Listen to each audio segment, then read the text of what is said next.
We thank you, Jesus, Lord, that your word says that you dwell in the praises of your people. I thank you, Lord, as we lift your name on high. You dwell amongst us, Lord. The joy we get from lifting your name high, Jesus. As we sing praise Israel.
Kindly please be seated. We'll have few testimonies coming up and then we'll continue with the teaching.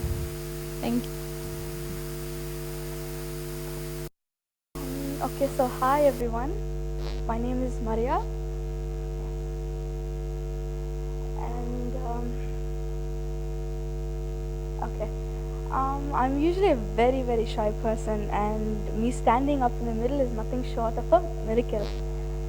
But I've always been very different.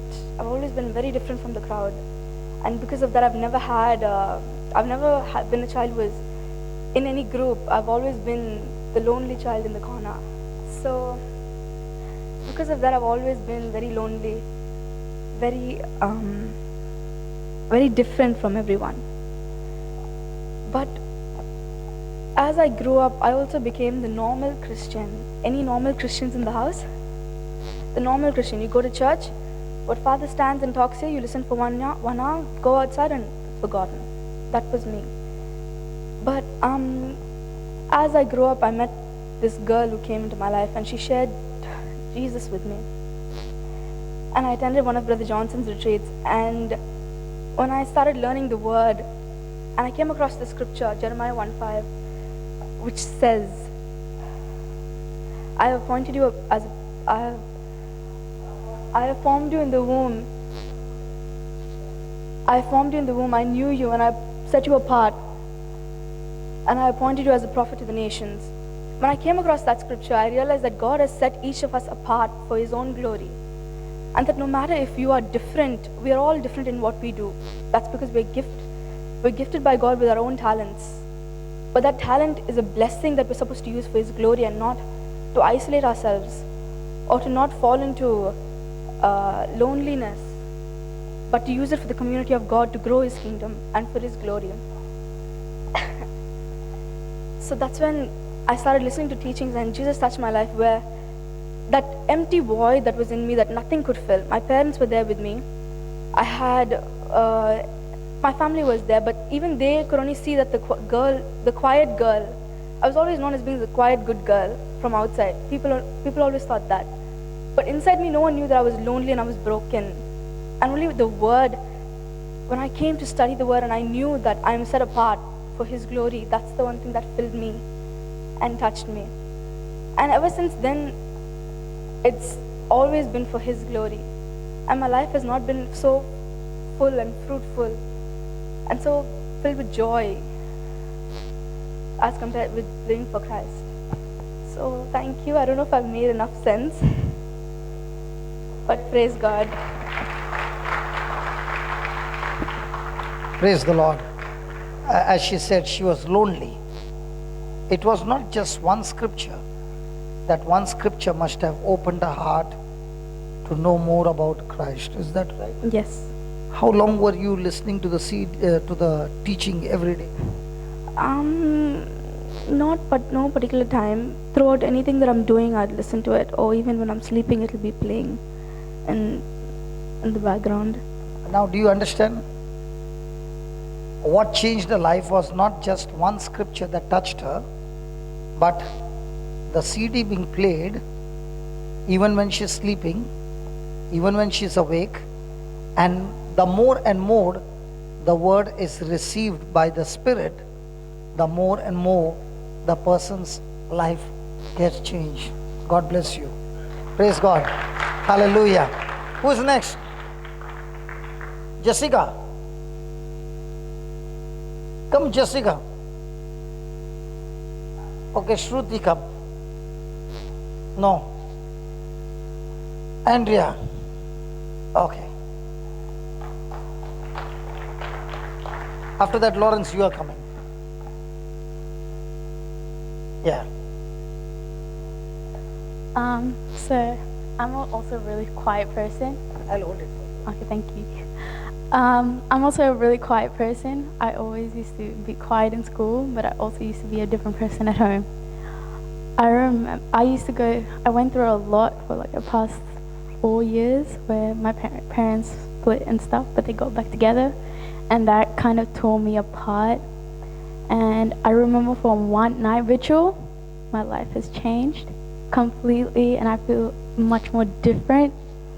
I have learned a lot. I think the first time you came was for a retreat, and there was a lady who had a deaf ear, right? And I did not know you at that time. And I said, baby, come here and let's pray. And that lady's deaf ears opened, and she was happy and you were crying. I don't know why she cried. The lady's deaf ears opened and she sat down there crying and crying and crying. You did not want her to get healed and she got healed.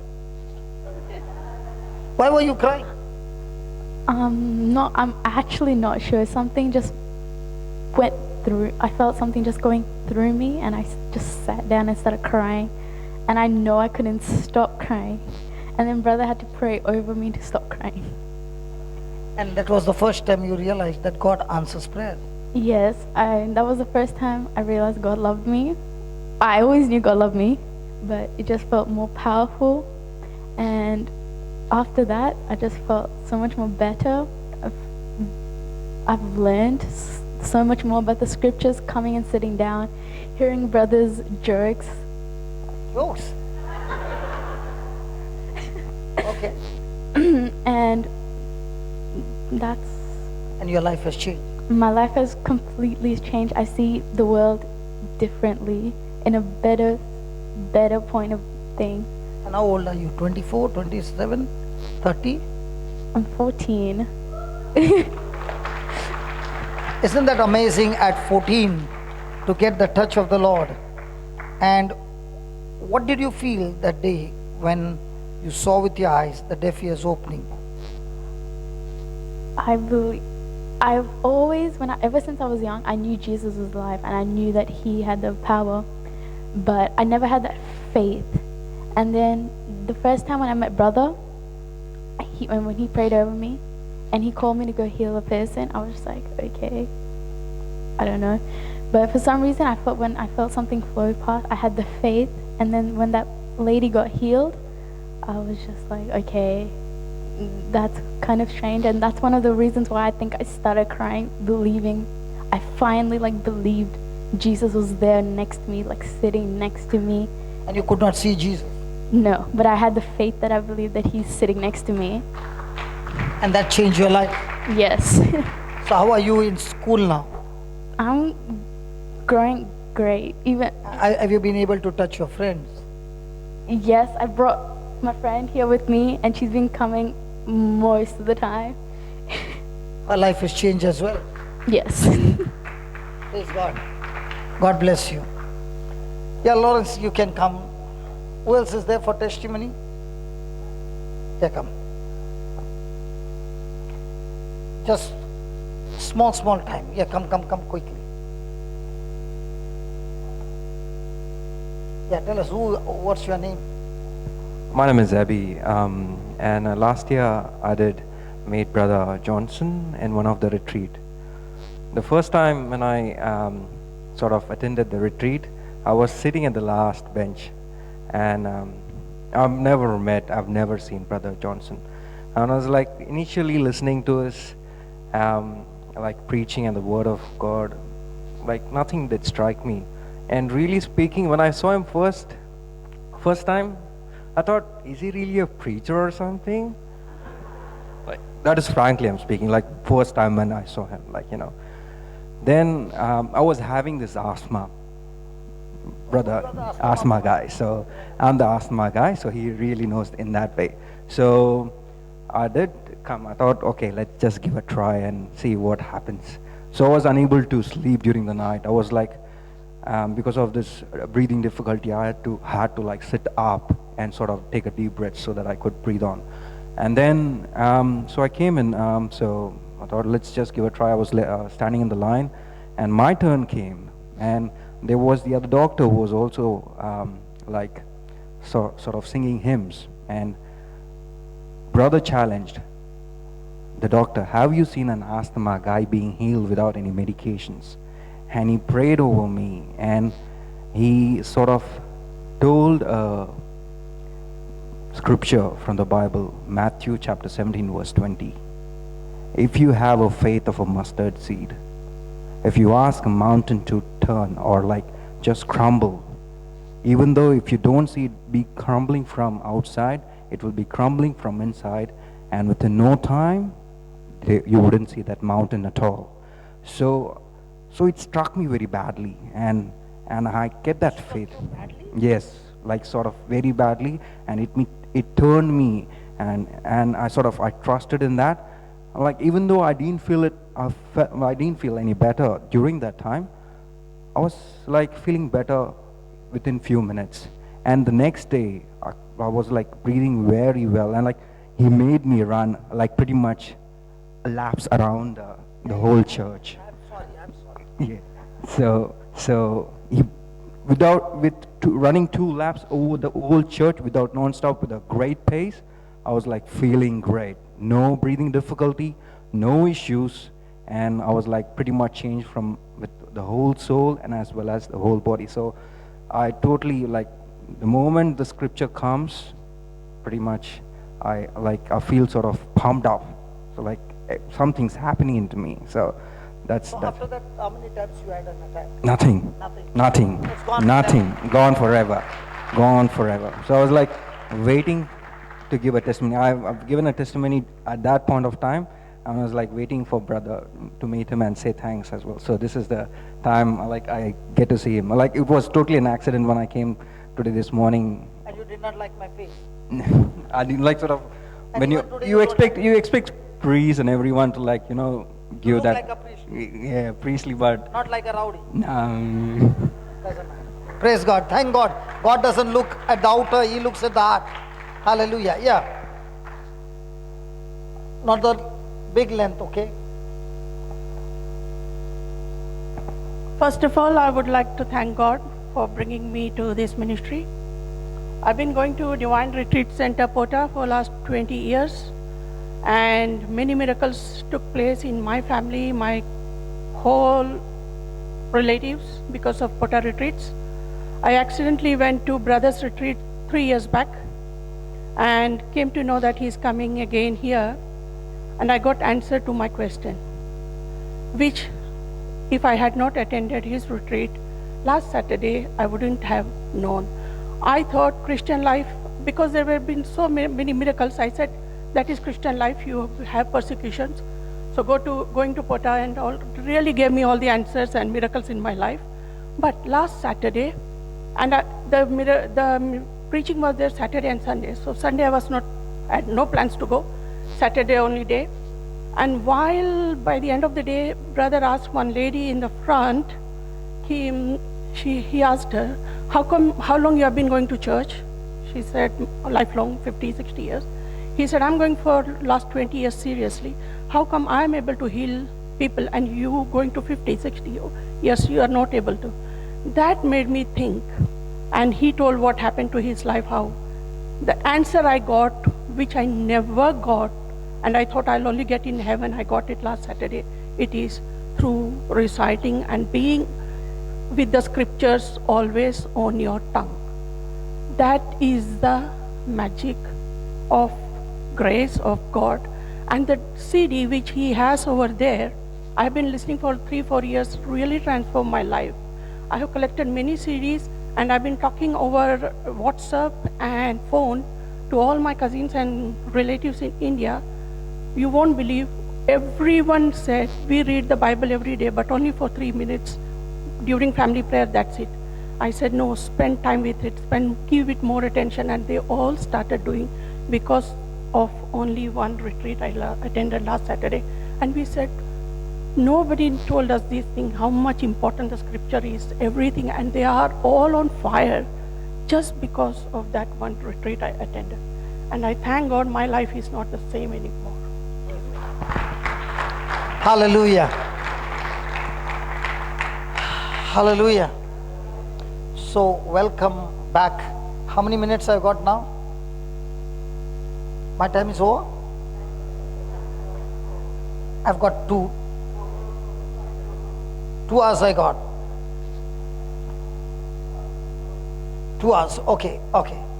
I'm going to run through some scriptures, and then I'm going to show you how this brother got healed of asthma, how this person gets healed, how this miracles takes place.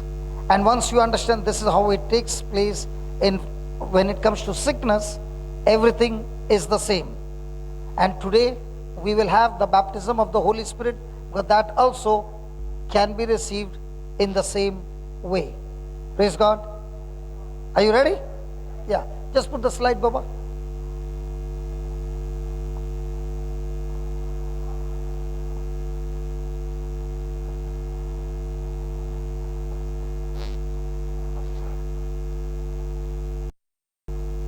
we finished all that. Don't take me back, please.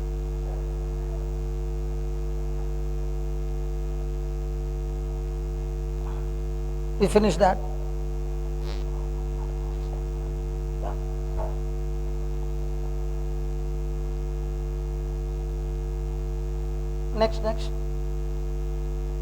Next. Okay, just put the last 2 slides. God's word is, say that, life. Have you heard the word life before? What is life? Do you have life? So what is life? Huh? You have prayer life. You are alive. No, what is life? Life? Okay, if you have got a book, write down. My life is the sum total of my words, thoughts, desires, actions,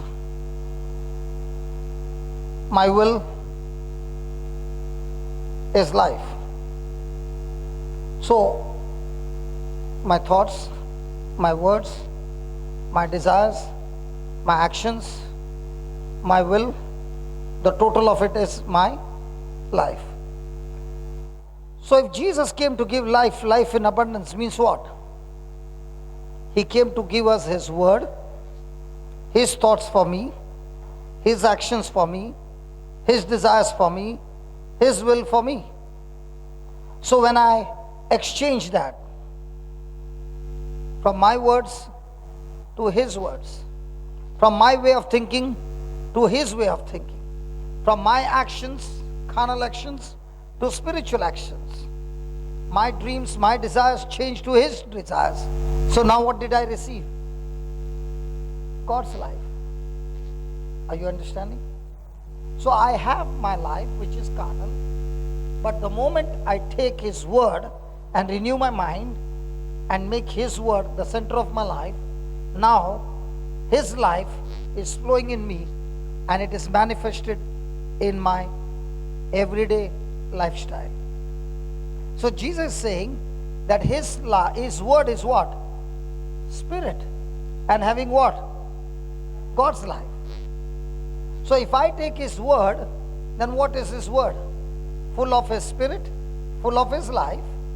And the more and more I feed His word in my spirit, now I'm experiencing His Spirit ruling over my life. And now my life is no longer mine. It is His life that is living through my body. Are you understanding? So when He was suffering from asthma, He had His experience, His symptoms, the doctor's words, the doctor's report, so many things, information about asthma, all that He had. Now when He came for the retreat, He was listening to God's word. So when I spoke the word, He was hearing the word. Was it my word? No, it was still God's word. Only thing, it came out of my mouth. But the word was still God's. When He heard that word, He had to make a decision to agree. So when He began to agree, now being an asthmatic patient, and if I tell him to run halfway, not even halfway, quarter way, he might collapse and we'll have to call an ambulance. He knows that. But at the same time, he makes a decision, I agree to God's word and I will run with God's word. Now what happens? After he began to run, then he began to become better. Why? Because now he has received the word, and on that word, he has taken his action. So just by taking the word and no action, will it produce the result? No. You have to move into action. And when you're moving into action, your confidence is what activates and brings forth the manifestation. Is that clear? So most of the time, are we on God's word or other words? if we are on other words, other information, then God's word, now, am I going to receive God's life or a life that is tearing me apart and destroying my life? Because words are spoken to us every moment. That's why it's called a television. Have you heard the word television? The television is giving you the vision that the world has for you. Whereas the Bible is a television that God has a vision for you. So which television are you interested in?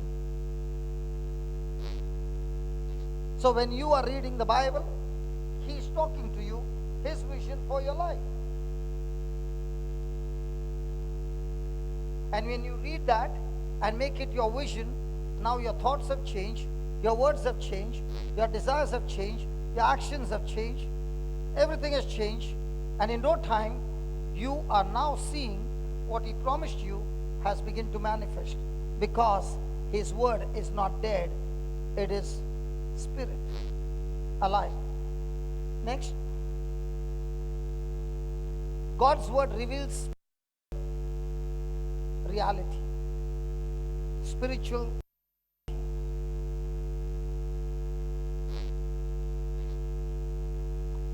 When we take a microscope and put some things inside to watch under it, will we be able to see the bacteria? Yes. Can you see the bacteria without a microscope? No, it's very minute. In the same way, the Word of God is like a spiritual glass through which you can see the spiritual world as reality.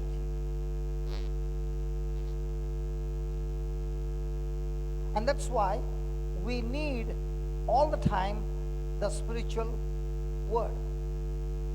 The word spiritual means something that is unseen. And the Word of God teaches us that spiritual is more powerful than the physical, because all physical came from the spiritual. Praise God. Next. We finish that. Next. Okay. This is very important. God's word, what does it say? God's word perfectly reflects who you are in the spirit. Who you are in the spirit. Praise God. God's word reflects who you are in the spirit. Now, when I was having that situation, that man who was screaming with negative powers, I showed him a scripture as a mirror who he is in the spirit. Give me Luke chapter 10, starting from 17, 18, 19, 20.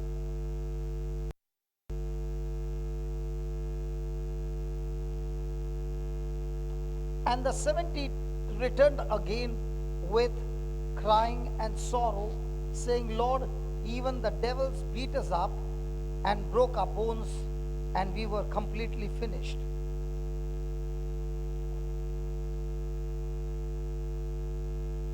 We used your name and they beat us up. Come on, what are they saying? The 72 returned again with joy. Now, did Jesus send the 72 out into the world? Yes. Did He give them the power to heal the sick? Yes. How did He give them the power? By speaking words. Did they believe what He said? Yes. Did they go and exercise? Yes. Did they come back with joy? Now, why is it that when a person comes to church on a Sunday and the next Sunday he comes to church, he comes the same, or he comes in a worse condition than before? Because what was spoken, the person heard it, went back home and never practiced it.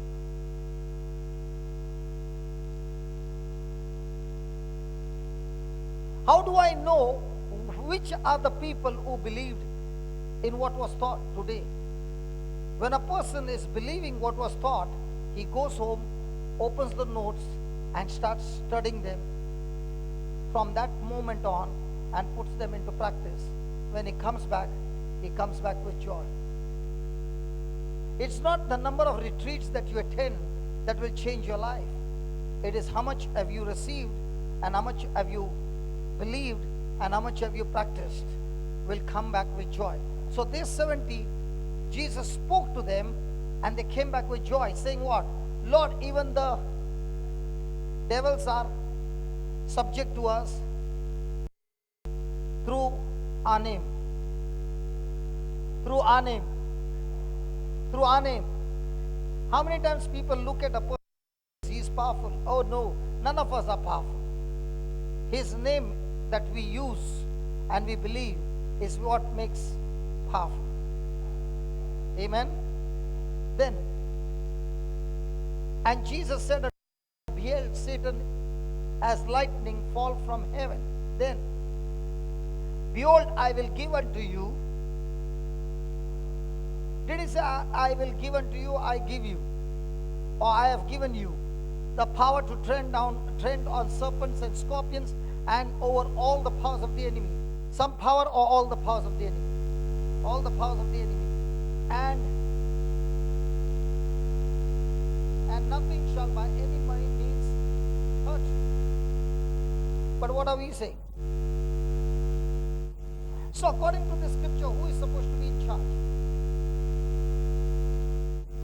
Jesus or us? Jesus has given it to us. So who is supposed to be in charge? And where are we going? So when this man was saying, I believe in Jesus, but Jesus wants me to suffer, I said, no, that's not what Jesus wants you to do. He wants you to suffer for Christ or for the gospel, but he doesn't want you to suffering from evil spirit. Because Jesus paid the price for you on that cross. And now when you begin to live your life for Christ or for the gospel, the persecution that comes, the opposition that comes, the hammering that comes, in that suffering, it is a birthright of every Christian. But what Jesus has paid for us, it is our birthright to inherit those promises. So this, what he has given us, is our inheritance. So I said, this scripture says, nothing by any means shall hurt you. So what do you say? He said, I never knew this. So I said, what about now? Now I know it. Has it changed his thinking? Come on. And the next one. Next one. Notwithstanding this, rejoice not that the spirits are subject to you, but rather rejoice because what? What?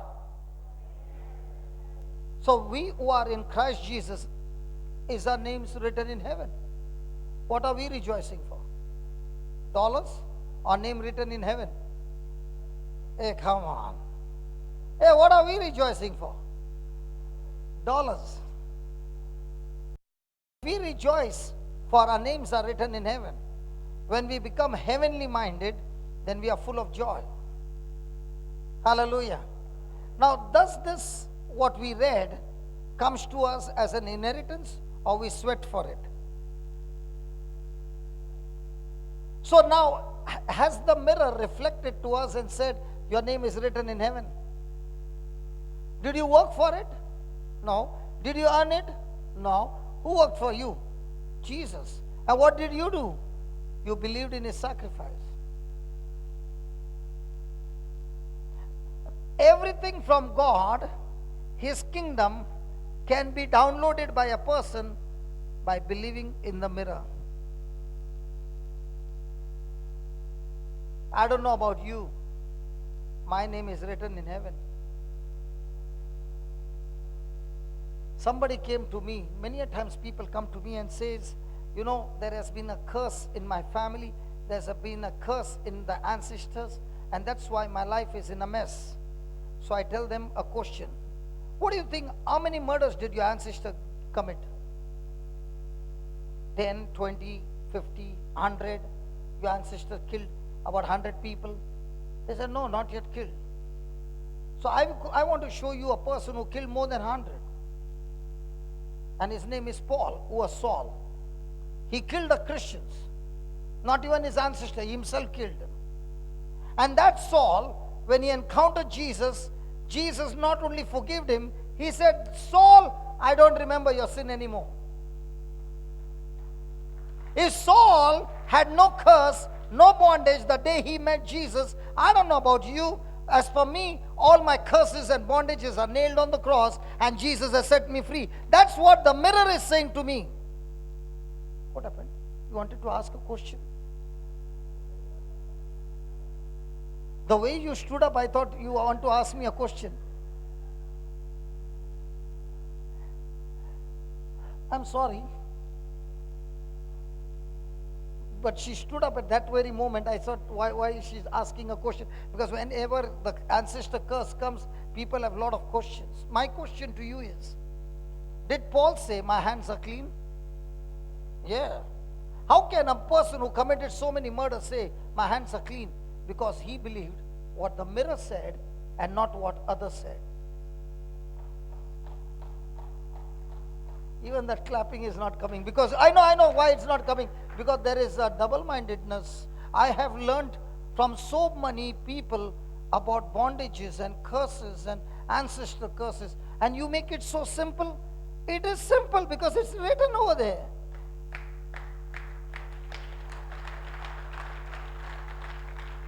Hallelujah.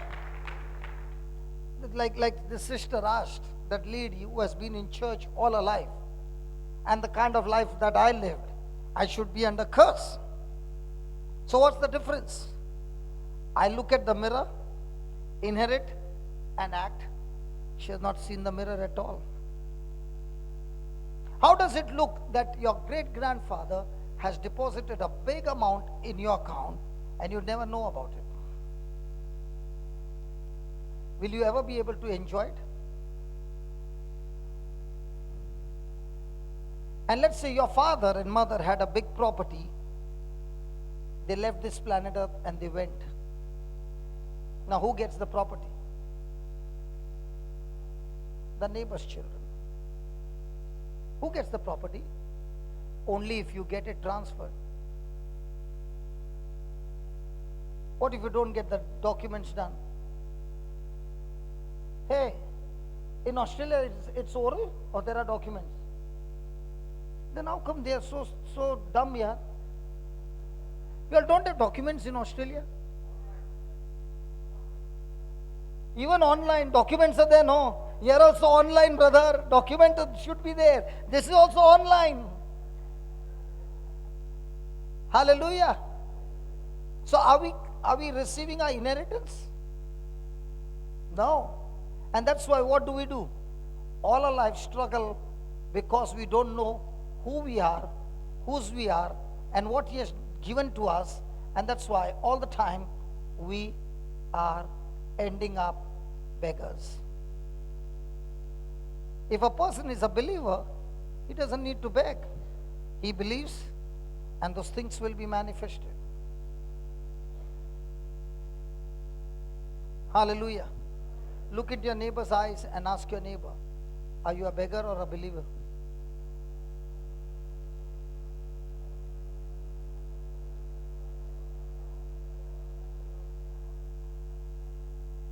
That was very nice. I was watching both of your expressions. One was looking with a slant eyes, one was looking directly.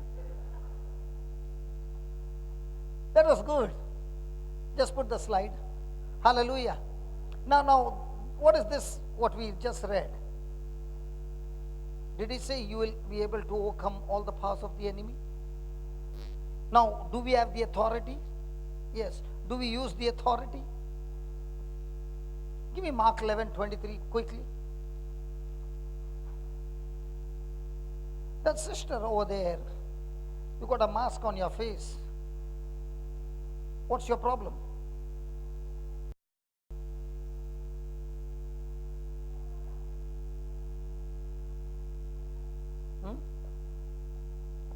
What is she saying? Blindness? Okay. Let's read it. and let's kill it. Ready? Hello, sister. Ready? Yeah. Please read it. For verily I say unto you, that whosoever, pause, that whosoever, did he say preacher? Priest? Nuns? Pastor? Missionary? What did he say? So who is that? Anyone who believes in Jesus. So whosoever, pause, shall say or pray? Pray. Look correctly, pray. Pray. Look correctly. Here also there is. Look correctly. Might be here there is something else. Say or pray?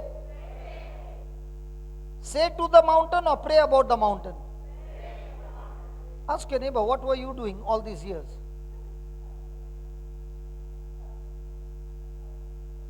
Were you praying or saying? Now, how does it look? Let's say there's a cockroach there, and I got the spray, and if I spray, the cockroach dies. How does it look? I have a spray in my hand, and I'm saying to God, God, can you please kill the cockroach? And God is saying, listen, I have given you power and authority to trample down snakes and scorpions and to overcome all the powers of the enemy. So don't come and pray to me. I want you to go and talk to that mountain. Talk to it. Kill it by your words.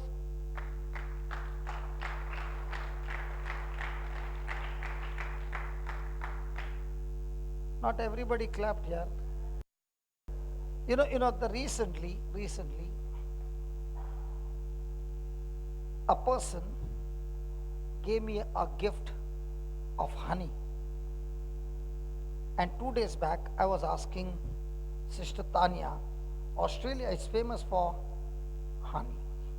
And I want to go to the farm where they keep bees. So when this man gave me honey, I asked him, what is this? He said, honey. I said, from where? He said, from my house. I said, from your house? That means you got bees? He said, yeah. So I said, I would love to see the bees. So we fixed up an appointment. So I went to meet him to see the bees. And he said, are you ready?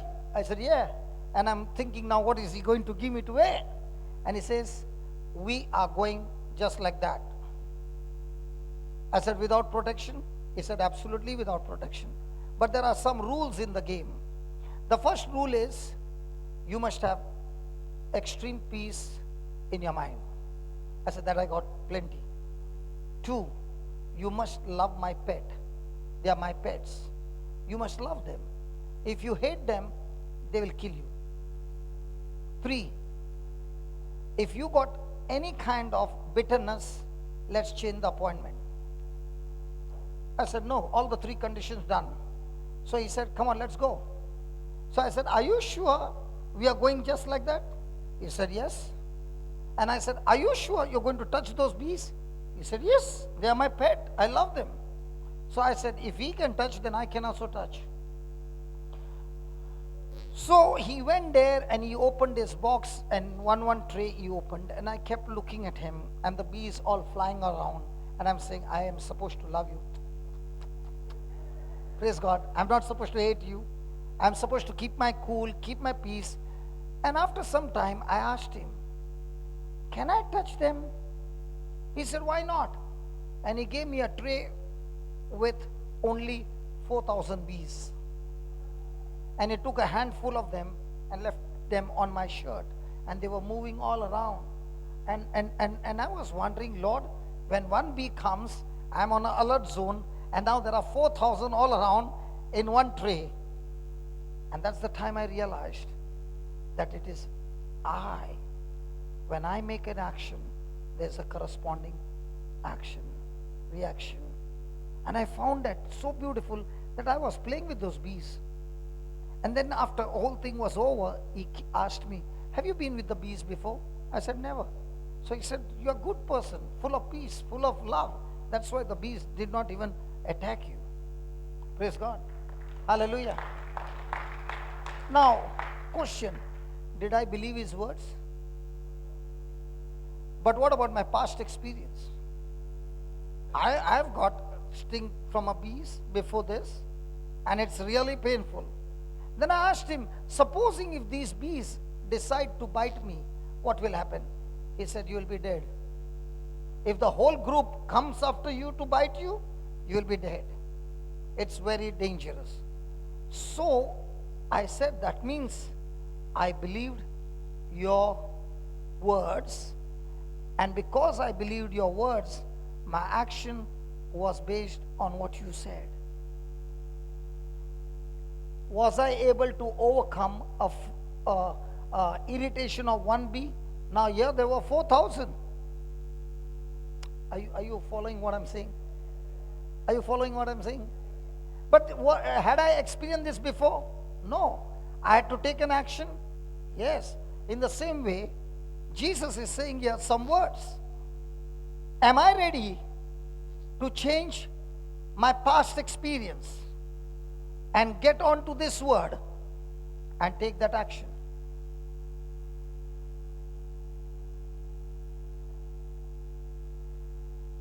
He said, stop praying to my Father about your mountain and start learning to talk to your mountain. In other words, he's saying there's a time for praying and there's a time for saying. He said, when I saw sickness, I never prayed to my God, to my Father to heal them. I just went and healed them because I spoke to the sickness. When I spoke to the sickness, I spoke to the devil. I spoke to the kingdom of darkness. But when I prayed to my Father. I spoke to my Father. That's prayer. When I talk to the devil, it's saying. So most of the time, what are we doing? Praying. Is there a time for us to talk to the devil? But do we talk? Did you speak to the mountain?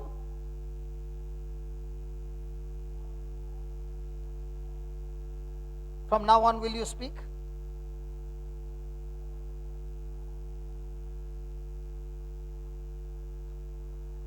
Whosoever shall say to this mountain, be thou removed and be thou cast into the sea, and shall not doubt in his heart. Shall not. What's the difference between doubt in the heart and doubt in the mind? There's a doubt in the soul and there's a doubt in the spirit. That heart is your spirit, the mind is your soul. What's the difference? When this man spoke to me the words, and I saw those bees, can those bees talk to me? Hi, darling, let me give you a kiss. And if one bee decides to give me a kiss, will my confidence remain the same? By now I'm running. And if I'm running, the whole gang is running after me.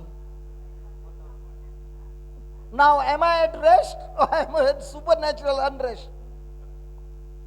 Are you understanding? So, when our senses talk to us, they talk to us only things which are seen. Because God gave us senses to the natural world. He gave us faith to the spiritual world. So he says, when you opened your mouth and you spoke that word to that mountain, don't doubt in your heart. Means, if you doubt my scripture, my promise, then you have aborted your miracle. In other words, he's saying, please understand this truth. You are not just man. You got 1/3 of God in you the day you got born again. We always say, I'm just a human. Oh no, there was that song, no? I'm only a human, something. You are no longer a human. You were born a human, but now you're 1/3 of God. And because you're 1/3 of God, and God spoke the word and created the world, in the same way, you and I have got words to create the world. We have got words to create the lungs. We have got words to kill that asthma. We have got words that destroys the work of the devil.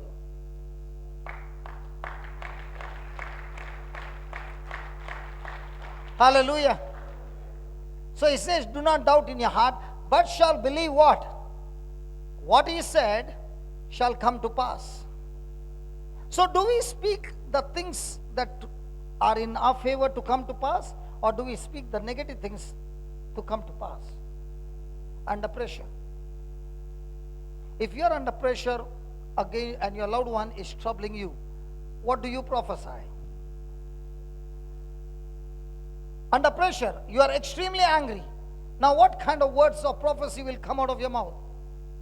You are anointed, you are blessed, you are prosperous, and you love me.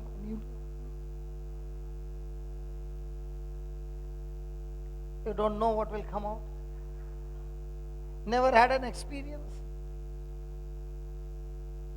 That's why Jesus says, be careful, be vigilant, because your words are the raw material. Somebody said to me, brother, you had come to this place the last time, those things were not there. See, these things have changed. I said, you know what? How did it change? They were praying, and one morning when they came, they saw a new building there. Did it happen that way? Or did they have to labor? They had to labor. In the same way, our labor is believe in your heart, speak it out of your mouth. Believe in your heart, speak it out of your mouth. Believe in your heart, speak it out of your mouth. Believe in your heart, speak it out of your mouth. Now what you speak, those words mixed with faith, will get the job done for you.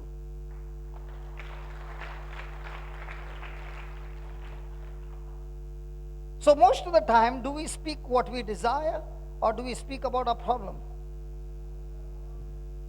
So what kind of seeds are you planting? For the mountain to grow or the mountain to die? Ask your neighbor, are you a mountain killer or mountain grower?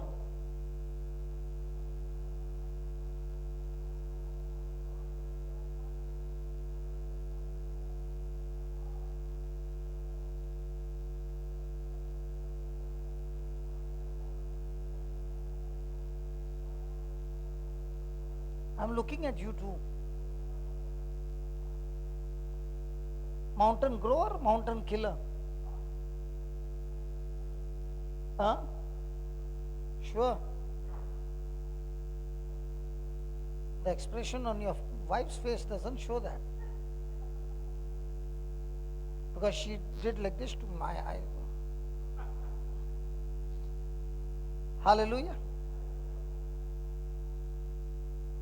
So Jesus wants us to be what? Mountain killer or grower? And how does this mountain get killed? Fantastic testimony, honest man. What did he say? When he prayed, it was more or less the same. But every minute, it changed. And the next day, he made me run. Was it the same day or next day? Same day. He made me run. And when he was running, I did not say just run. I gave you words to speak while running. Now what were you doing? You are believing in action and speaking out of your mouth. Remember, the word that we speak by faith never eats the mountain from outside. It always eats the mountain from inside.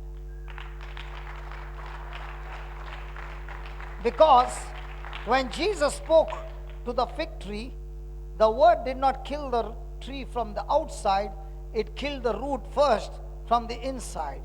Our spiritual words has power to kill the mountain from inside. So when you keep on saying the word over and over and over again, the word is going and eating up the mountain from inside. In that sower and the seed, there is a testimony of Angeli, who destroyed that incurable disease in 11 days, speaking the word to the mountain in the sower and the seed. Her brother, after years, met with an accident, and in that accident, he was in coma because his brain was damaged, and he was, I think, for more than 23, 25 days in coma. When he opened his eyes, he doesn't know anything, no memory, zero memory. He was brought home. The mom had to introduce, I'm your mom. Dad, A for apple, B for ball, doing engineering last year, and his left side was all gone. So he's listening to the Sower and the Seed CD. He has been coming for the retreats. Slowly, the memory has come back, and this was the miracle. His hand would not move at all. He would look at his reflection in the mirror and tell his hand, move now. Good. Move now. Good. Go a little higher. Very good. Thank you, Jesus. My hand is up. Now come down slowly.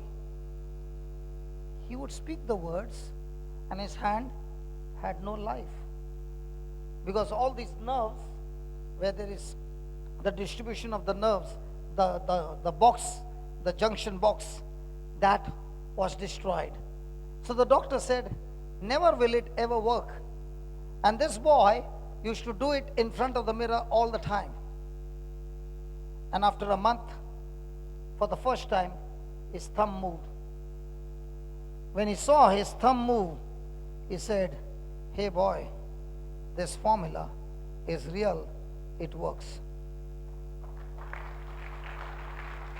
When he was sharing his testimony, he said, brother, thank God for the teachings. Elijah saw a small cloud far away, as small as a palm of his hand. And he said to his servant, go and tell King Ahab it's going to rain, when there was no cloud. But when he spoke that word, the clouds got formed, and within few minutes, it rained after 3.5 years so much that King Ahab's chariot wheels got jammed and he could not enter the palace. He said, if that happened by Elijah opening his mouth and speaking the unseen, I will continue to speak the unseen, thanking God. My hands are moving, my legs are moving, everything is moving. Today he plays football, he does everything, everything is restored.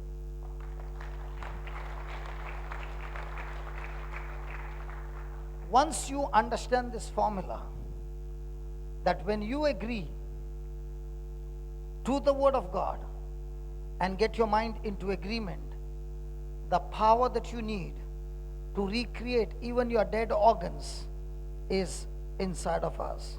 Let me give you a proof of that. Hebrews chapter 11 verse 11. Proof.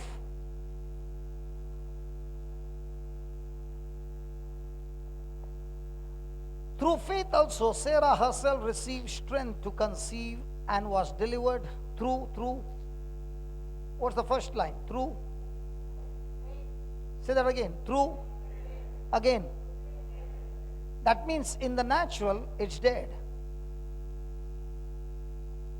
Evidence seen, dead. Evidence not seen, but believed and spoken, faith. Again. Evidence seen, womb is dead. Sarah is dead. Sarah's womb is dead. She's an old lady. Abraham is an old man. Natural eyes. Faith, evidence not seen. Document, God said, I have made you father of many nations. Now what are they saying? They are speaking what God said. I am a mother of many nations. I am a father of many nations. I am a mother of many nations. I am a father of many nations. Now are they speaking words? Yeah. Now somebody will say, but why do I need to speak words? Can't God know that I've got faith? Jesus said, if you have faith as small as a mustard seed, or as the size of a mustard seed, then you shall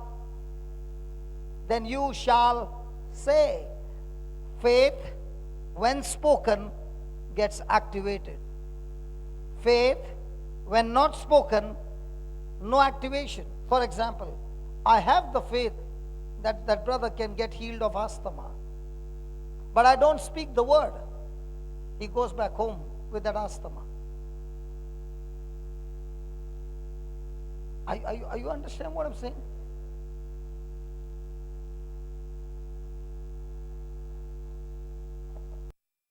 So she received strength to conceive seed and was delivered of a child even when she was past age, because she judged him what?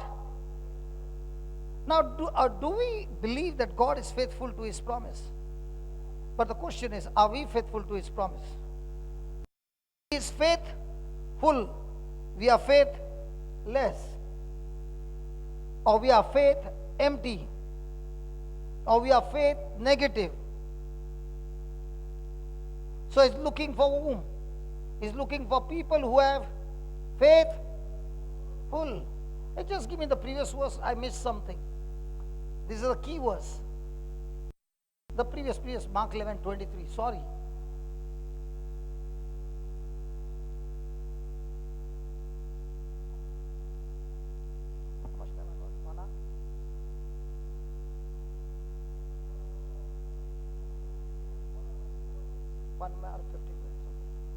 Look at the last line, please, everybody. Look at the last line. He shall have whatsoever he says. So the wife says, my husband is a drunkard, my husband is a drunkard, my husband is a drunkard. What will he become? Do you know how many husbands died because of that? They went around, everybody, pray for my husband. What to pray? Is the drunkard.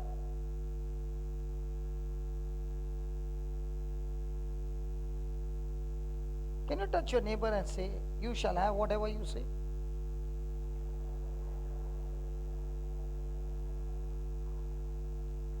So what are you saying to your loved ones? What you see or what you want to see? What's happening in the class there? Okay, what do you say to your loved ones? What you see or what you want to see? My sister is in a bondage. My brother is in a bondage. We are in family bondage. And I think somebody did something on us. You shall have whatever you say. Years have come, years have gone, and it's still in bondage. Brother, can you pray for us? Okay, I prayed. Now what are you saying? The same.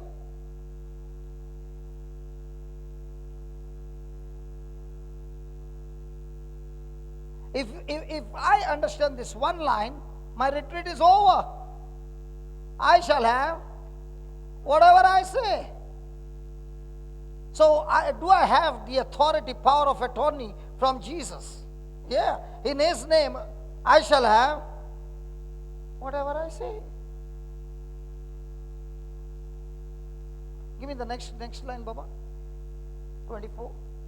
Therefore I say that what things soever you desire, when you pray, first what? Believe. And then what? And what are we saying? First let me receive it, then I will believe it. When you receive it, you don't need to believe it, you'll know it is there.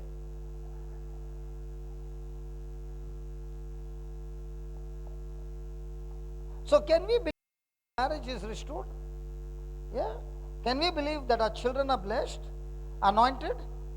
Even if he is in drugs, can you open your mouth and say, Lord, I thank you, my children are taught by the Lord, and they are out of drugs, anointed, and now they have got a ministry to set the youth free from drugs.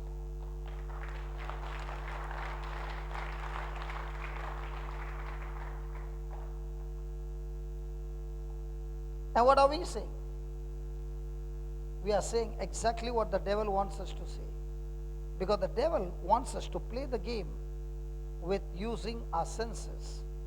And God is saying, if you can just play the same game using my promises, you can beat the devil at his game.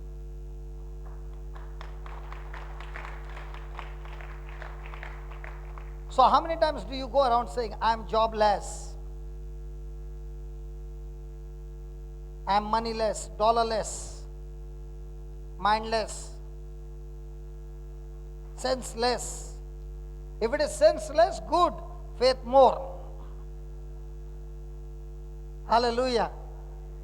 Because people who got faith have got sense. Okay, let me put it this way. People who are spiritual, I'm talking about spiritual, the word of God is up to 90 points. Faith is up to another 9 points. And emotion is at 9.5, 9.6. Emotion is 0.3.4. A person who is saying I'm religious, I'm spiritual, having no word of God, emotion is 98. And that's why the person will say, today the anointing was so good. Yeah, how do you know? I felt so good. The moment you said, I felt so good, you're already on the wrong side. But if you say, hey brother, I'm set free, how do you know?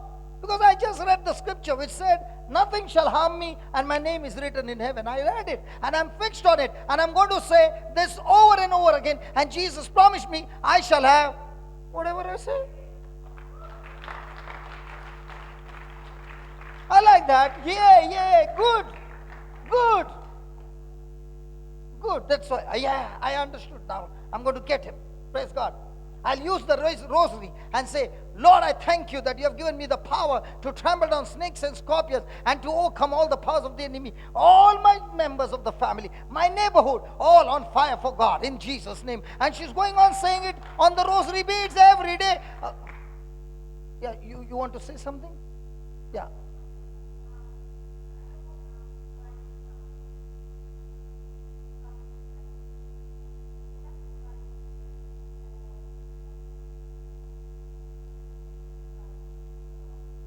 No, first thing is praying to whom? So what was your question?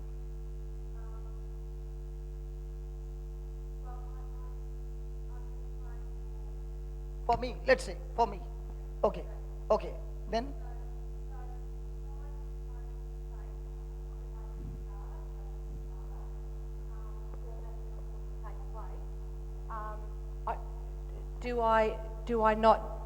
I don't necessarily have to say it to the person.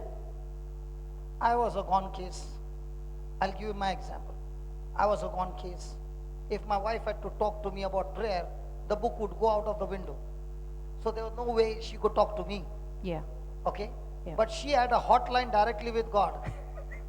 Okay? Yeah. In that hotline, she fixed me up. Because every time she came to talk to me, it ended up with me getting into extreme anger. So she realized he's not the main culprit. The spirit operating in him is the problem. So she would attack the spirit using God's prayer word. Yeah. So instead of attacking me, she realized no use attacking him because it's not my husband, but the spirit operating in my husband that is doing all this nonsense. So let me attack the spirit and not him. Yeah. And she got me. Fantastic. Thank God she got me. Hallelujah. Hallelujah. Thank you, Jesus. So what things soever you desire, when you pray, first believe what? You have received it. So how many times do we believe that we have received it based on the word or based on the symptom?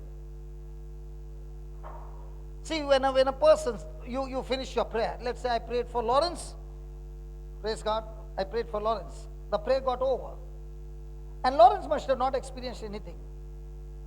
And I asked him, how are you? What will he say? The pain is still there. When he said the pain is still there, is he saying from his soul or from his heart? Now, did Jesus say believe from your heart or soul? Okay, let me put it this way. Here is your Australian water pipe coming to your house. And here is a tap. If I don't open the tap, will the water ever run? Will I ever get the water? So your soul is the place where the real tap is. Whether you win or lose, it's over here. In the spirit is the power of God. Let me show you the scripture. Hey baby, give me Ephesians 1, verse number 17, 18, 19, 20.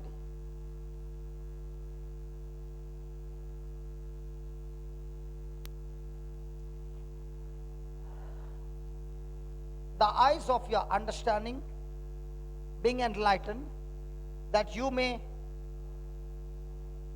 receive. That you may receive. Hey, what would we pray? Receive or no? Hey, come on. Hey, what is our prayer? God, let him receive. And let them know what they have received. So let them know, that you may know what is the hope of, and what the riches of the glory of his inheritance in the saints. 19. And what is that, and what is the exceeding greatness of his power to some, to his favorites, to the rich, to those who are in the church the whole day,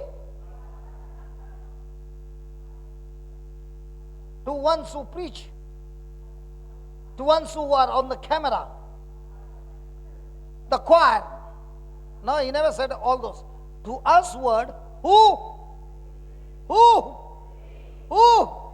believe according to the working of his mighty power. Now what is that mighty power? 20. Which he wrought in Christ when he raised him from the dead and set him at his own right hand in the heavenly places. You know what he's saying?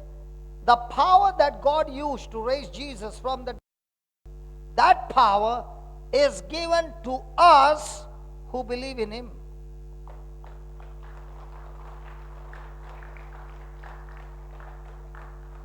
Now this is what the scripture is saying. So what kind of power do we have to even raise the dead? Now, do we believe that we have the power to raise the dead? I thank God there was some over here who witnessed that miracle of that sister Lavina, whose jaws are artificial jaws. She has been operated. She has got bolts, and the anointing time, she fell down. She went back home. The next day, that night, midnight, the husband sent me a message and said, brother, you won't believe. The jaws have become flesh. She has got muscles. And the bolts which connects the jaws, those bolts are no longer seen. Her whole jaws have become soft, which was like wood, because it had no life. Now, can that happen? It has happened. Why did it happen? Because she believed, I believed, and during the time, the words that were coming was, Lord, in your name, I speak new jaws constructed. It would happen. Now, is this power only given to me or to every one of us who believe? Did he say believe or did he say pray? Can a person be praying and still not believe? So which one is more important? So what is believe? Believe is when a person agrees to that word and moves into action. Believe is your action corresponding to the message. You are agreeing to the message. Hallelujah. Hallelujah. So do we have that power in us? So every time you want to use God's power, what do you need? You need the belief. And where do you get the belief from? From the mirror. So the more and more you spend your time with the mirror, the more and more you see the power flowing. Now I'm not talking about that mirror which you have in the car when you sit. I'm not talking about that mirror. I'm talking about the scripture mirror. Praise God. Hallelujah. So do we spend time with the mirror? The spiritual mirror? Hello? I remember when I'd come the last time, 3 years back, we had gone to an hospital. And that time Nikita was there. And there was this man who had a neck problem, and there was this wife. They were both in that hospital together, and she was using the magnifying glass and she was reading the Bible, and the husband's neck was this way, and she could not see with her eyes. And I said, Nikki, have you prayed before? She said, no. I said, come on, let's pray. You got the power of God in you. And she laid her hands on that lady's eyes, and she could read just beautifully. No magnifying glass, nothing. We came out of the room, and Nikki collapsed. And I said, what happened to you? She's weeping and weeping and weeping. And I said, what happened, Baba? She said, I can't believe that this happened through my eyes and through my hands. And she was going on crying. I said, why? She said, I did not know that this power is in me. I said, this power is with every Christian who are baptized in Jesus Christ.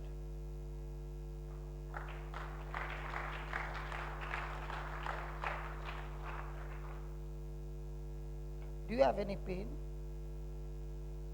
Any pain in your body? You got? Please come. Can I get some children? Baba, you have prayed any time before? Have you prayed any time before? No, come here. Come, I'll teach you. Come now. Can I teach you? Do you want Jesus to heal her? Yes? Do you believe in Jesus? Are you baptized in Jesus?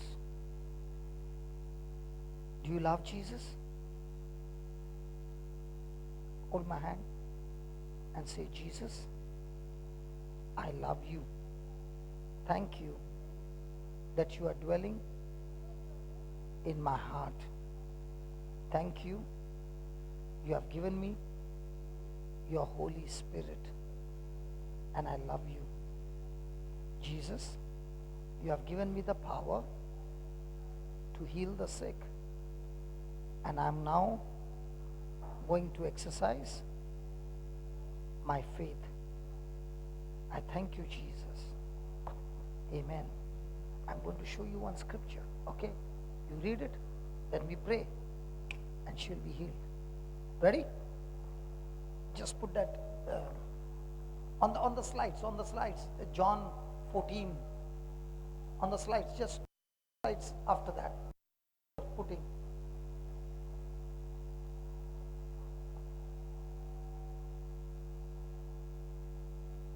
No, behind, down. Yeah. Please read that.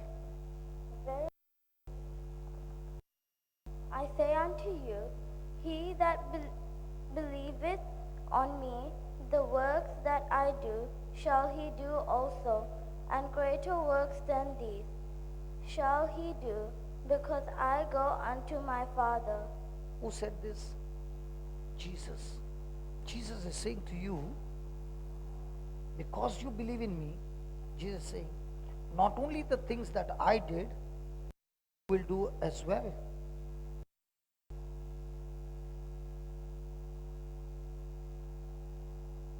Do you believe? So, was Jesus able to heal a person with a pain at the back? So, are you also able to do it? Because that same Jesus is in you. Are you ready? Don't get scared. Okay? Hold a hand. Close your eyes.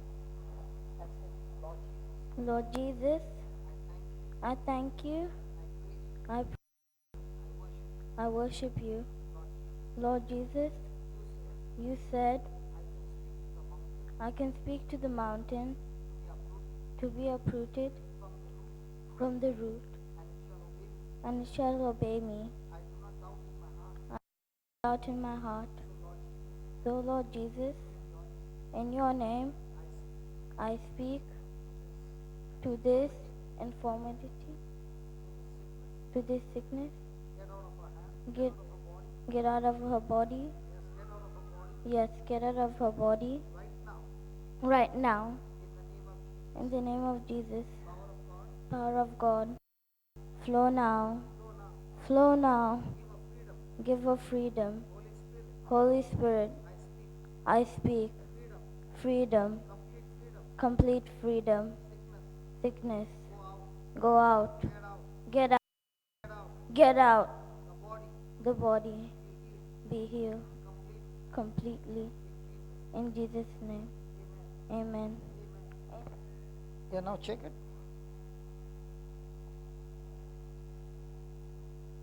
Gone? How many years you suffer? Sometimes when I stand for long hours, no, that time I get. No, I don't remember. Matlab, it means 2-3 years like that. Any time it comes and goes. But the pain was there. And it went. Was it easy? Not that much. It was not easy. Not really easy. Why was it not easy? Because I started shivering You were shivering for what? for when I was saying the prayers and stuff. That shivering is God's power in you. You want to experience more? You don't want to experience God's power? Are you scared? Okay, He is love. Hold my hand and receive His Spirit. Lord, thank you for touching this baby. And I thank you, Lord, for your power that is working in her. And I pray that this baby will grow in your wisdom, in your knowledge, in your understanding, and be rooted in the Word. And all her life, she will live for you. Thank you for this anointing. In Jesus' name, amen. What's happening to you? When I called you and you came, did you feel like crying? Yeah. That's what the Spirit of God said to me. You felt like crying. That crying is Jesus loving you. You are connected to your spirit. Even now, talking to you, you feel like crying. Yeah? That's the Holy Spirit talking to you, and He loves you. Okay? God bless you. You got any pain in your body or something? You are healthy? Good. God bless you.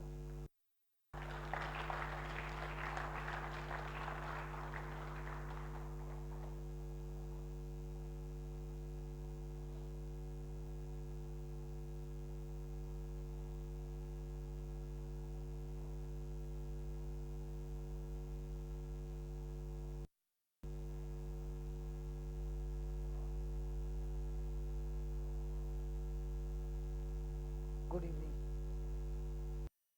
Yeah, what's happened to her? Well, according to the doctors, she's got cancer, and she's going through treatment for it. And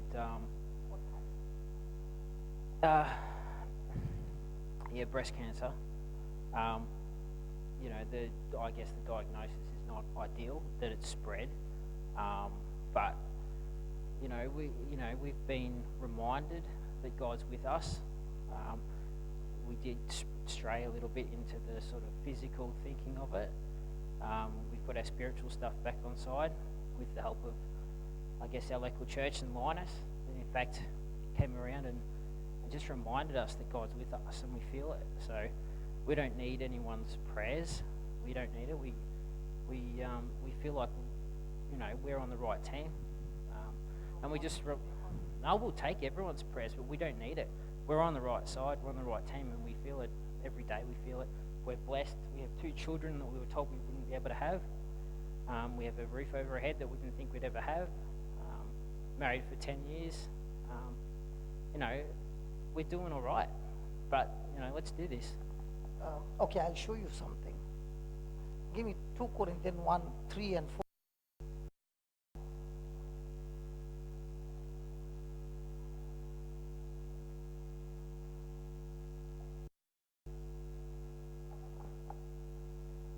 Blessed to be God, even the Father of our Lord Jesus Christ, the Father of mercies and the God of all comfort.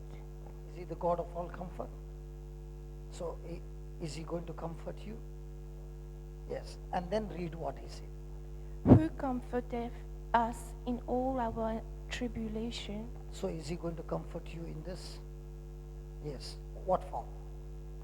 that we may be able to comfort them which are in any trouble, by the comfort wherewith we ourselves are comforted of God. You know what he's saying? The very affliction that has come to kill you, destroy you.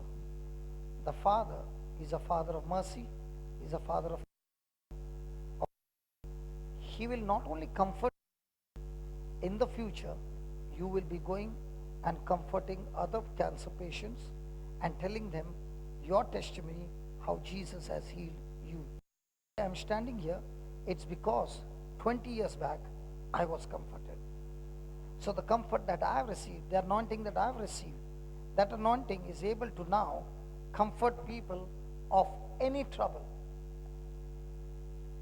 So in other words, is not only going to heal you, is going to teach you how to operate using your spirit, using the scriptures, fighting the good fight of faith, so that when you learn to use the scriptures and kill it, then now you have become a champion that you can coach others and say, this is how I did, and this is what the Bible says. You can also do it and finish up.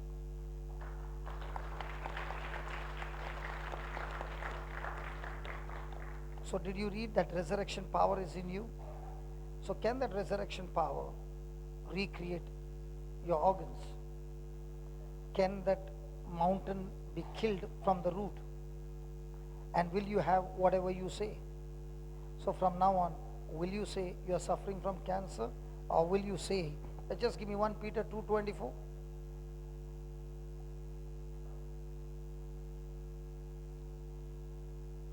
What happened I said?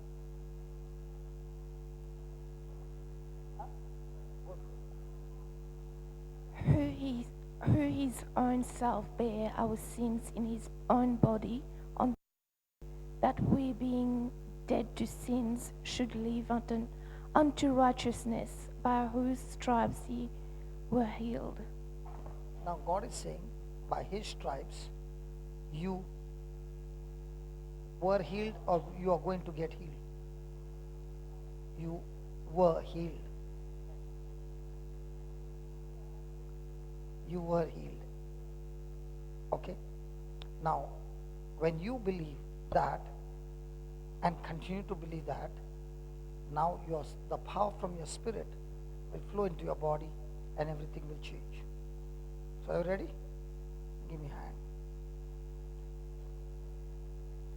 Loving Father, we thank you, we praise you. Jesus, Lord, you are the Father of all comfort. You are the Father of all mercy. The God who comforts us in all our afflictions. Thank you, Lord, for giving us the power and authority to trample down snakes and scorpions and to overcome all the powers of the enemy.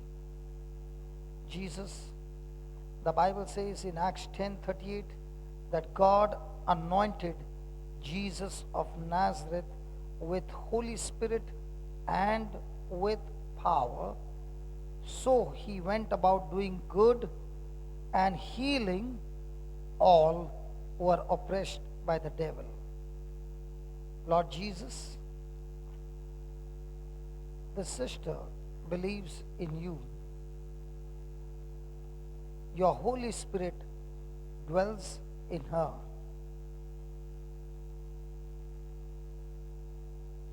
In your name,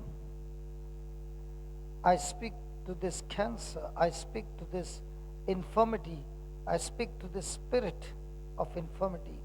In the name of Jesus, I rebuke you and I cast you out of this body now. O Spirit of God, you are the God of freedom. You are the God of liberty. As your anointing flows into this body, recreate all the good dead cells, let them be recreated. Every cancerous cell be dead right now in the name of Jesus. All organs function in the perfection to which God created it to function. Every malfunction in this body stop right now in the name of Jesus. Oh Lord, thank you. Thank you. Oh, thank you, Spirit of God, for operating her body, for restoring her health. Thank you, Lord. Thank you, Lord, for blessing her with good health, long life, healthy life, anointed life, spirit-filled life, that she is not only comforted, Lord, but through the comfort that she has received, she is able to comfort others in their affliction. Thank you, the operation that is going on right now. Lord, let every cancerous cells be destroyed. No more trace of cancer in a body, in the name of Jesus. Thank you, Lord. Thank you, Lord. Thank you for this power that is flowing inside our body. Thank you. You are all consuming fire. Thank you. Thank you. All consuming fire. You are the Spirit where there is freedom. The Bible says, now the Lord is the Spirit, and where the Spirit of the Lord is, there is liberty. There is freedom. Thank you, Jesus. Thank you, Jesus. Oh, thank you, Jesus. Oh, thank you, Jesus. Lord, let a whole body be on fire. Let your fire destroy, destroy, destroy every infirmity. Go now. Infirmity, go now. In the name of Jesus. Be set free now. Now. Now. Completely. Completely. Washed in the blood of Jesus. The blood of Jesus. The blood of Jesus. The blood of Jesus. Be made whole. Be made whole. Thank you, Jesus.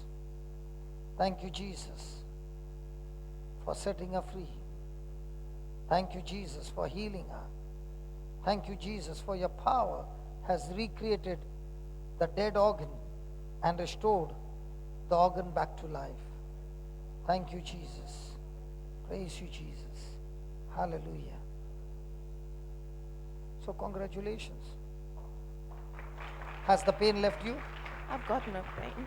No pain. No pain. Praise to the Lord. So I'm going to come back in August. So I'm going to hear from you. Yeah?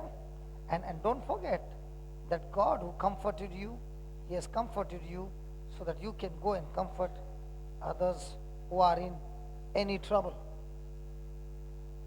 Yeah? Yeah. Thank you. Thank you. God bless. Thanks. Hallelujah. Thank you, Jesus. Praise the Lord. Anybody needs some healing? And this time I want to use somebody else. Come, John. Anybody wants to pray with John? John, did you hear what I was teaching? Believe in Jesus. Believe in the healing. And believe in the change. So, has the Holy Spirit, do you believe in Jesus? Yes. Good. Do you believe in Jesus? Yes. Now, has the Holy Spirit, have you been baptized in Jesus? Yes. So, is the Holy Spirit in you? Yes. I think so. What is the mirror saying? What does the scripture say? See, listen, I understand your answer. The belief that I'm talking about through the scripture is not based on your feeling. It's based on what you see on the scripture. So if the scripture says you are anointed, what are you going to say? Yes, I am. The scripture says His resurrection power is in you. What do you say? The Lord says, He has filled you with all wisdom. The Lord says, you are my sheep and you hear my voice and you follow me. So will you believe some other voice or His voice? His words. I'll try and believe His words. So when you hear some other voice, what are you going to say? You're going to say, I rebuke every other voice because Jesus is my good shepherd. I choose to hear His voice. And when you keep saying that, that's exactly what you will have. Okay. All this time, what are you saying? I hear so many voices. So now, even though you hear His voice, you're going to say, I only hear the voice of the good shepherd. And now you're going on speaking some scripture. For example, the Spirit of the Lord is upon me. My God Himself has anointed me. Now, when you're saying these words, you're believing that the Spirit of God has come upon you, He is in you, and He has anointed you. And through Him, you are able to proclaim the good news to the poor. Are you following? Yes. So it's all going to change your Mind. thinking, your mind. Are you ready? Yes. Can you hold His hand? Okay, come here. Close your eyes. Concentrate. Lord Jesus, Lord Jesus, I thank you for John. I thank you for John. You have got a great and mighty plan for John. You have a great and mighty plan for John. Help him to come out of his unbelief. Help him to come out of his unbelief. Come, Lord Jesus. Come, Lord Jesus. Come into John's heart. Come into John's heart. He has surrendered his life to you. He has surrendered his life to you. Lord Jesus, Lord Jesus, come into his heart come into his heart and fill him and fill him with your Holy Spirit. with your Holy Spirit. Come, Holy Spirit. Come, Holy Spirit. Come with your power. Come with your power. Come, Holy Spirit. Come, Holy Spirit. Come with your strength. Come with your strength. Touch John Touch John and transform his life. and transform his life. O Spirit of God, O Spirit of God, the Bible says, the Bible says, wherever you are, there is freedom, there is freedom, there is liberty. there is liberty. I believe You have blessed John you have blessed John with freedom with freedom from all his infirmity, from all his infirmity, and you have given John a new life. a new life. He is a new creation. He is a new creation. All is past All is past is nailed on the cross. is nailed on the cross. You have made everything new You have made everything new in John's life. He is set free. He is set free. He walks by spirit He walks by spirit and not by flesh. and not by flesh. I thank you I thank you for touching him, and you have set him and you have set him free. John, John, you are set free. you are set free In the name of Jesus. in the name of Jesus. Amen. Amen. Amen. What do you say, John? Thank you. I believe. How are you feeling now? Good? Can you hear any voice? Not now. Not now. You're not here anymore. Yes. Because the more you say, Jesus is my good shepherd, say that, Jesus is my good shepherd, and I hear his voice, and I hear his voice, because I am his sheep. because I am his sheep. Jesus, Jesus, you said, you said, my sheep hear my voice, my sheep hear my voice, and they follow me. and they follow me. I will follow you, Jesus, I will follow you, Jesus, all the days of my life, all the days of my life. and I'm set free I am set free completely. completely. Amen. Amen.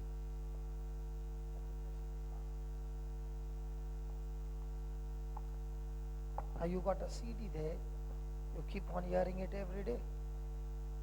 Okay?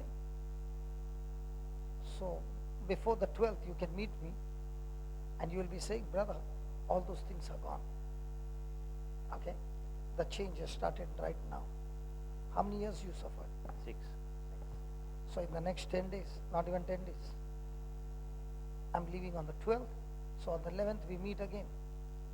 Okay? And you will be giving me so many good news. Praise God. Thank you so much. Hallelujah. Thank you, Jesus. So all this is based on what? On the scriptures. So I'm governed by what? The scriptures. So the more and more I agree with the word, the more and more I live a spiritual life. And the power that I need is in my spirit. All I need is the word of God, that I need to renew my mind. And the renewing of the mind is when the tap opens up. So is it possible for a person to open the tap and close the tap instantly? Yes. One of the excellent example. Jesus is going to Jairus' house. Okay? When Jesus is going to Jairus' house, has Jairus made a decision to go and meet Jesus? Before that? Yes. Was his daughter at the point of death? Yes. How many people would go leaving their loved one at the point of death to church?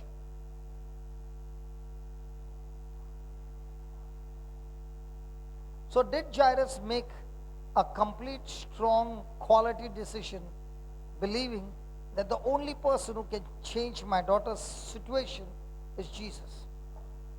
So was he believing in the soul or spirit? Spirit, okay. As Jesus was going, there was this woman with the issue of blood. She got healed. Was she telling a 12-year story? Yes. Because when Jesus said, "Who touched me?" she came out, and the Bible says she spoke to him the whole truth. So if a woman is going to speak something, is it going to be short? And it's a 12-year story. Why did you laugh last? Oh, you were first meditating? What do you think would have been in Jairus' mind? His daughter is at the point of death, and this woman is wasting his time. What kind of attitude should Jairus have?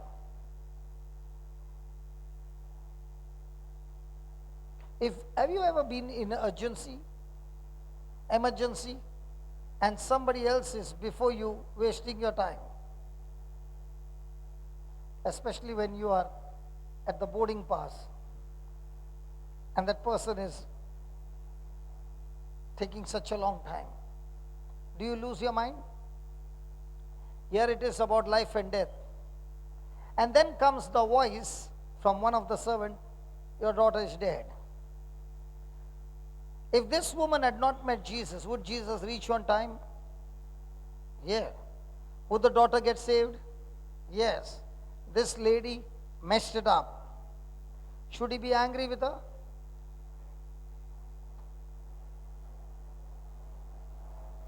How did he react? This woman openly confessed that I had a bleeding problem, and I touched Jesus and she got healed. Do you know what that means? If a woman has got a bleeding problem and she comes out in the open, she can be stoned to death legally under the law. And who is Jairus? The judge. He's not just a man, he's the synagogue official. And this lady has messed up, and his daughter is dead. Now, in that anger, can he open his mouth and say, "This woman just confessed, stone her to death"?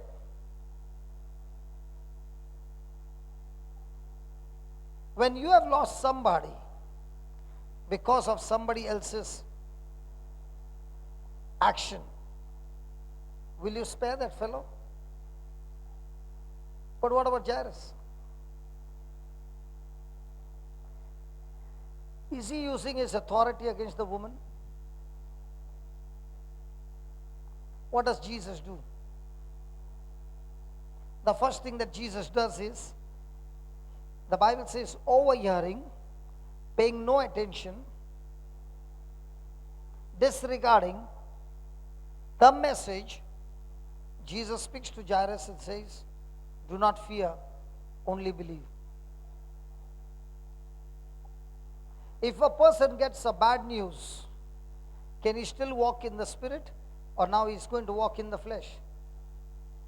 Because when a person is dead, we know that the game is over. Right? And you know what Jesus is saying to Jairus?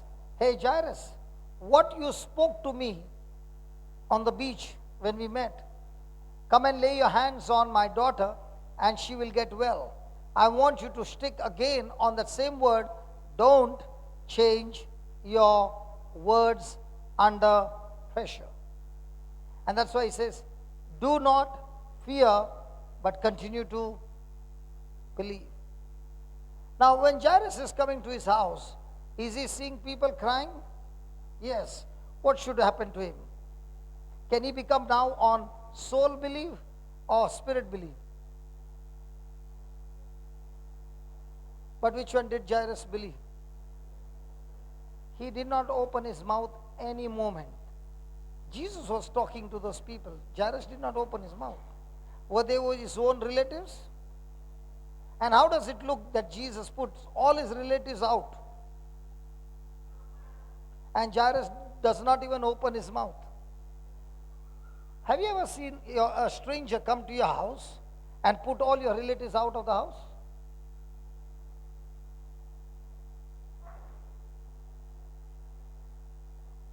The mother, father included.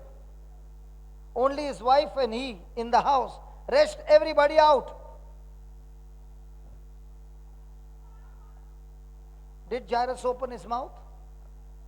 In all these situations, was he still spiritually minded, carnally minded?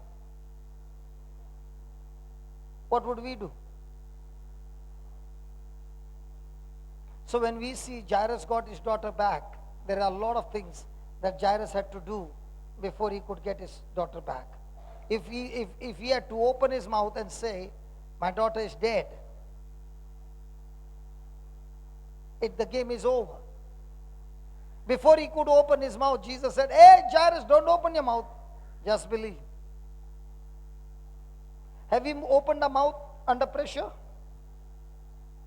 Do we open our mouth under pressure? And what do we speak? With our own words, we kill the miracle. Thank you, Jesus. Praise the Lord. Now we are going to study on how to receive the baptism of the Holy Spirit. How many of you don't pray in tongues? Only 3 and 4. Okay, I will have the session afterwards for you all separate. Rest all speak in tongues, right? Do you know what is speaking in tongues? Okay, I'll show you what is speaking in tongues. 1 Corinthians 14 verse 2 and 4.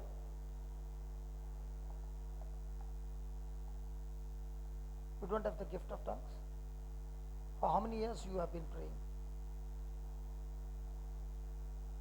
Many means 80, 90 years. 60, 70, 10 years and plus.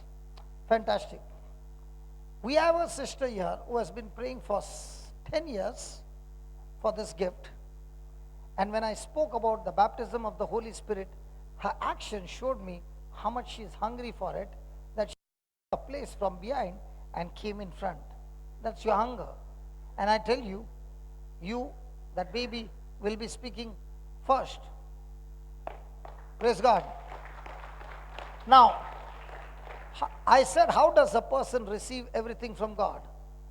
First, look into the mirror, the Word of God, agree to it, believe it in your heart, speak it out of your mouth. Speak it out of your mouth. Now look what he says. For he that, come on, read it. For he that speaks in an unknown tongue speaks not unto men, but unto God. Do you want a language where you can speak to God directly? Hotline? You speak in tongues? Okay. Praise God. And this is a language that when he speaks, he does not speak to men, but he speaks to God. For no man understands him. However, in the spirit, he speaks what? He speaks what? Say that, mysteries. What is a mystery? Mystery is something that is a secret, something hidden. So he is talking to God, the mysteries of God, the hidden things of God. Now, my question to you is, do you know what's going to happen after 5 years? No. Does God knows what he has planned for you? Now, did God create the world by his word? Yes. Does he want our words also to come out of our mouth? Yes. So if our words are not in line with his words, then will his things come to pass? No. So he wants us to speak his words. So God has made a way by which I can speak to God in a language that he has given to me. Now let me explain. God created Adam in his likeness and image, where God and Adam could talk to each other in spirit, face to face. Adam messed it up, the connection got disconnected. So God sent his son Jesus to this earth, who is God. He lowered himself to come to our level. And becoming man, he began to talk to us and tell us about the things of heaven. Agreed? And before he left, he told the disciples, stay there in Jerusalem, and I'm going to send you another person who will be just like me, a person who will teach you all things. And that is the Holy Spirit. So Jesus went, he sent another person on this planet earth, and that person is still on the earth, and his name is Holy Spirit. Now this Holy Spirit is a spirit, and therefore we cannot see him. But the good news is, even though we cannot see the Holy Spirit, we can see his mighty works. And his mighty works always will show up when a person is agreeing to Jesus' words. That's why he said, my word is spirit. Means what? Wherever my word is, there my spirit is. And wherever my spirit is, there is life. Because my spirit is the giver of life. Praise God. So God lowered himself and went back to heaven. So now God wants to speak to us. So what does he do? He uses the Holy Spirit in us, and he speaks to us in words which the person does not understand what he speaks. So what did God do? He gave us a gift by which God is not going to lower himself again. He finished his job. So what does he do? He gives us a gift by which he raises us up to his level and says, now we can talk with a language that the devil can't understand, but I understand. And the language is the gift of tongues, where a person is speaking the mysteries of God. Hallelujah. That's why you find that these very disciples who are in hiding, on the day of Pentecost, they had only one gift that came upon them, and that is the gift of tongues. When the gift of tongues came upon them, were they ordinary, or now they became supernatural? That same Peter who was hiding, did he preach the word of God, the gospel, or the sermon that it cut through the hearts of people? That there was a conversion? In the same way, when a person gets this gift, which is a master key, and uses this gift every day, it will open up other spiritual gifts. It was in Acts 2 that he received the gift of tongues. But in Acts 3, Peter and John went and healed the crippled man. Even though they were scared of death, but now when they healed him and they were arrested, Peter and John, when they were questioned, there was no fear but only boldness and strength to face the trial.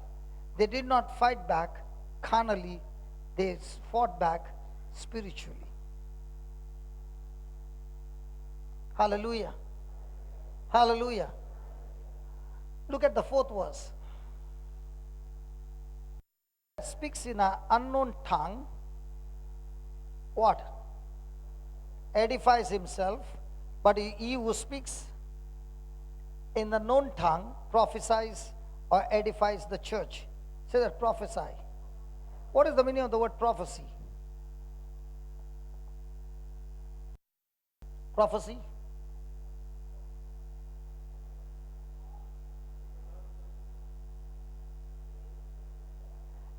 Many people think prophecy is speaking about the future. Prophecy is not speaking about the future. It is one part. Prophecy simply means speaking or prophesying the message of God.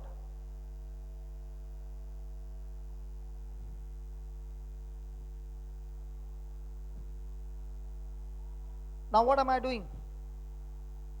Prophesying. What am I giving? The message of God.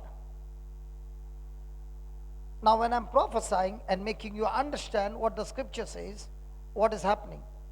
It's building you up. It's building you up. But when I'm speaking in tongues, and I come here and I stand for 1 hour and I speak in tongues, it's not going to build anybody, but it will surely build me up. So just as a person who goes to the gym and picks up his dumbbells and builds up his natural muscles, in the same way, a person who is speaking in tongues is speaking the secrets and mysteries of God and is building up his spiritual muscles. Hallelujah. How many of you want an effective preaching ministry? Okay, I'll give you the secret. Look at that verse number 13. Same chapter. 14.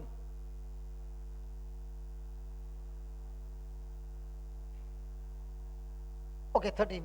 Therefore, let him that speaks in an unknown tongue pray that he may. What's the meaning of the word interpret? Translate. Translation is not interpret. Translation is I speak three lines or 1 line, the other person speaks the same line. Interpret means a person has spoken for half an hour and in tongues, another person comes and speaks for 3 or 4 minutes, talking the summary of what was spoken. Example, he says all those who tongues must pray to God for the gift of interpretation. So let's say I'm supposed to come here and preach. I do not know which people need what. Does the Holy Spirit know? Yes. So I tell the Holy Spirit, Lord, today you and I got to go to church and preach a sermon. And I don't know what they need. So I'm going to pray the whole sermon in mystery. Because a person who speaks in tongues speaks in the what? Mysteries of God. So I'm speaking in tongues. And I finished my speaking in tongues and I said, Lord, I just preached the sermon in tongues, so that when I go and stand there, help me now to interpret what I already spoke in mystery, in human wisdom, so that when I stand there, I get the examples, I get everything from you, and it is all through you that people hear, and then they say, oh my God, he spoke exactly what I needed to hear. It was not me who spoke, the Spirit of God did the job.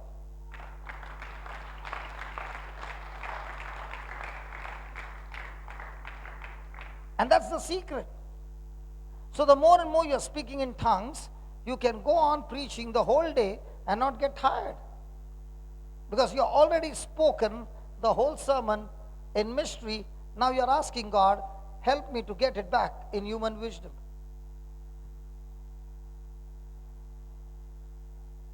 Isn't that lovely? Praise God. Y'all don't look to be happy. Okay, let me give you another example. What is the gift of tongues? Romans chapter 8, 26 and 27. And then we have the baptism of the Holy Spirit. Likewise, the Spirit also helps our infirmities, helps our weaknesses. So if you are weak, who is going to help you? Your spouse. Very good. Who is going to help you? Mother-in-law. What are you saying? Oh. Who's going to help you? And most of the time, where are we looking at? Some people to help us. But yeah, the Word of God says, even in times of weakness, when we don't know what to pray, when we don't know what to do, the Holy Spirit is the one who is our helper. He helps us in our infirmities. For we do not know what to pray, but the Spirit Himself makes intercession for us with groanings which cannot be uttered. Then 27. And He that searches the heart knows what is the mind of the Spirit, because He makes intercession for the saints according to the will of God. Okay. He says He makes intercession not with human words. Now, as I'm preaching, you also heard a voice of a small baby behind. What language was he speaking? Mom? Hello, Mom? What was your baby speaking? Which language? Okay, grandma. Okay, grandma, what baby? Because you're grandma, you don't know the language. Was the baby speaking something? Angry, but did you understand the language? What did he say? What were the words? Yeah. Okay. Now, you call it as a baby language. When the baby is born, does the mother speak to the baby? What does she speak? Hi, babe, good morning. What does she speak? You have babies? No. Never picked up a baby? No, never taken anybody's baby? Lot of babies. Did you speak anytime? What? What did you speak? Baby language. How? Like what? Okay, she spoke baby language like what? What? Let me see. We know Indians how we speak. Let's see Australian how they speak. To babies? The baby language. What a baby. Yeah. What a baby. Oh, I would say, Okay, imagine who you're holding. yeah, I'd say darling and sweetie and all those kinds of things.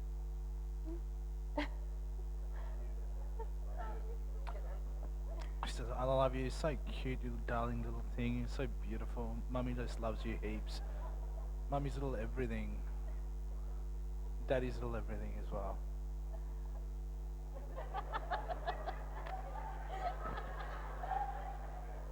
How do you talk? Yeah, just say I love you and whatever, talk back to them in the same language sometimes. Yeah. You got a baby. Yeah. Okay, Yeah. talk. If they would talk in like I also respond in the same way, and then talk in my own way.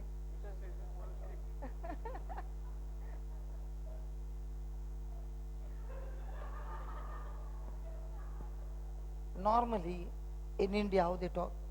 Alele kuttu puttu, alele, alele, no? Your mama must have done that.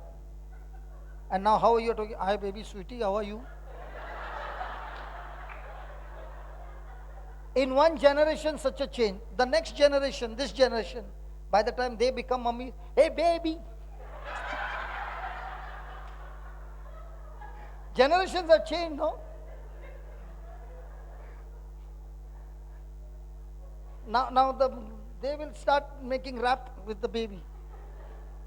Hallelujah. Now my question to you is, when they speak this, alele kuttu puttu chunu, ale kudu kudu kudu, kudu kudu. Now what's that? The language of love.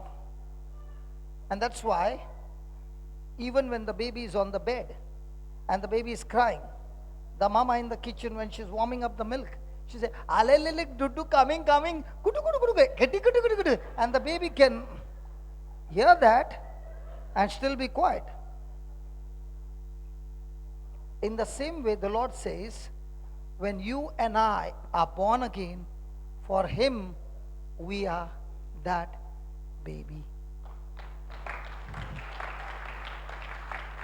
That's why, when that baby is talking, many a time the baby will say, na na na na na na na. Have you heard that? Now what's that language? A language of love.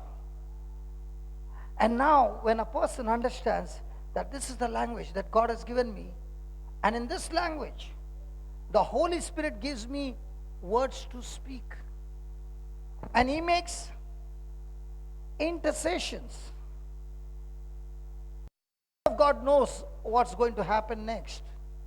So He uses our vocal cords, but never our mind. Because this language never comes from the mind, it comes from the heart. It's a language of faith. It's not a language of understanding. It's a language of faith.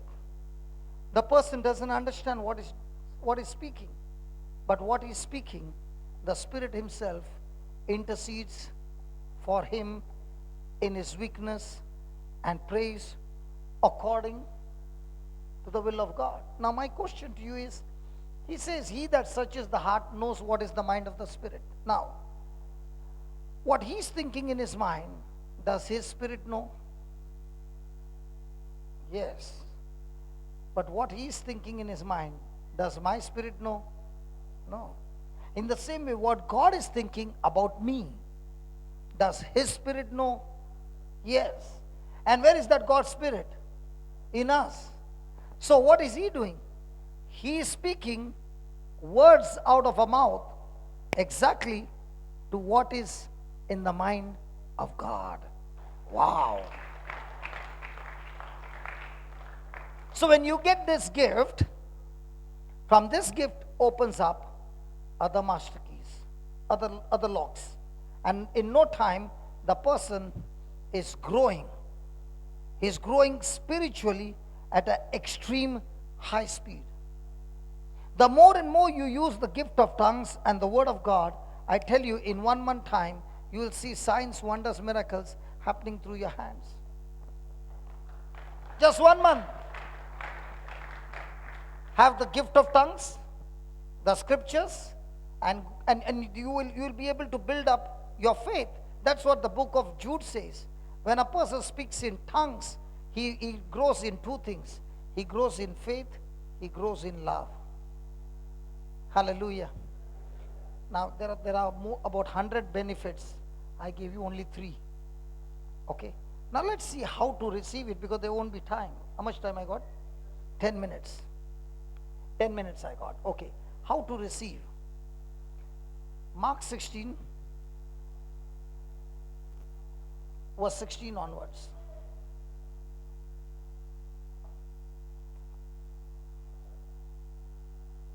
Please read it. He that is baptized, he that believes, shall be saved. He that believeth not shall be damned. 17.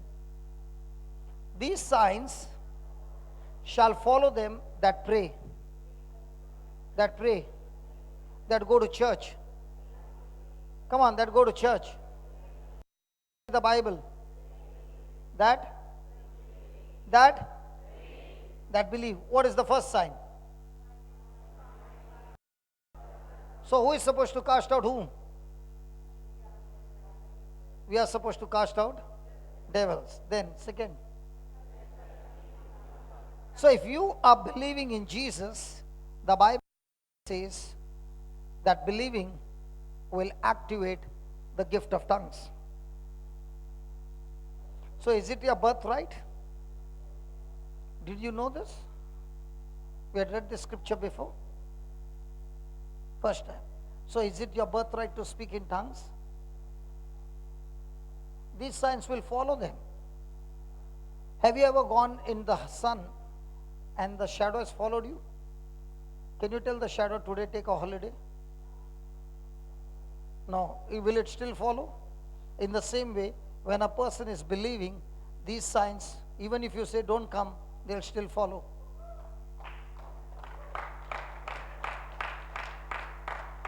Do you understand what I'm saying? You don't need to sweat. You need to only force your mind to agree to God's word that healing has to come, that deliverance has to come. Your challenge is not what you can get from God. The challenge is how much can you believe in God.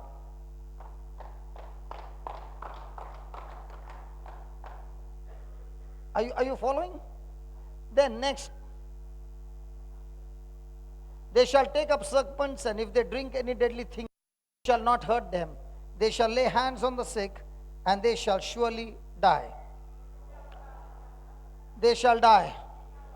They shall die. That's why you're not laying hands.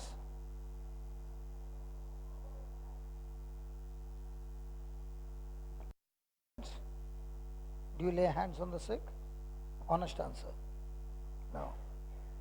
But isn't he saying that? That the sick shall recover? So what is the Lord showing you in your spirit is the power to heal the sick. Every one of us. But are we using that power? No, why not? Because many of us are saying, Lord, the day I can feel that power, I will go and lay hands on the sick.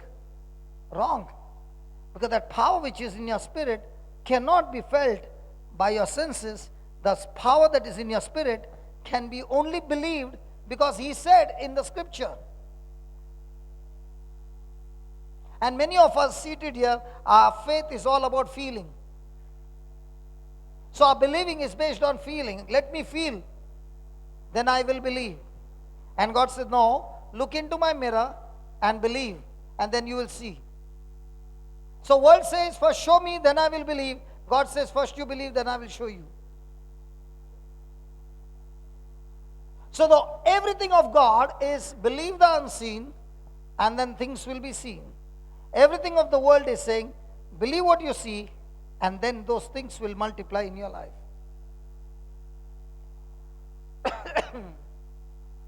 Same person, two different things. The choice is ours. Then, after the Lord was spoken unto them, he was received up into heaven and sat on the right hand of God. And they went forth and preached everywhere. And the Lord, who is this Lord? He is not Jesus. Jesus has gone up to heaven. Whom did he send? The Holy Spirit. And where is that Holy Spirit? Working with us. Doing what? So whose job from the word? Mine or his? What's my job? Preach. What's my job? Preach. Call people. Believe. What is his job? To heal you. That's not my job. My job is to call people, explain to them, make them believe. That's all. His job is to confirm. If it was my job to confirm, then I would have been sweating. My job is not to confirm, my job is to believe. And his job is to confirm. Are you understanding? Confirm what? The word that was preached with signs and wonders. Hallelujah. Last scripture, Ephesians 1:3. And come here, sister. And get a mic. I want to ask her some questions. Yeah, read it. Read it. Blessed be God and Father of our Lord Jesus Christ, who has blessed us or who will bless us? Has blessed us with all or some? All spiritual blessings in heavenly places in Christ. So has God blessed us with all? Does that include the gift of tongues? So what was your problem?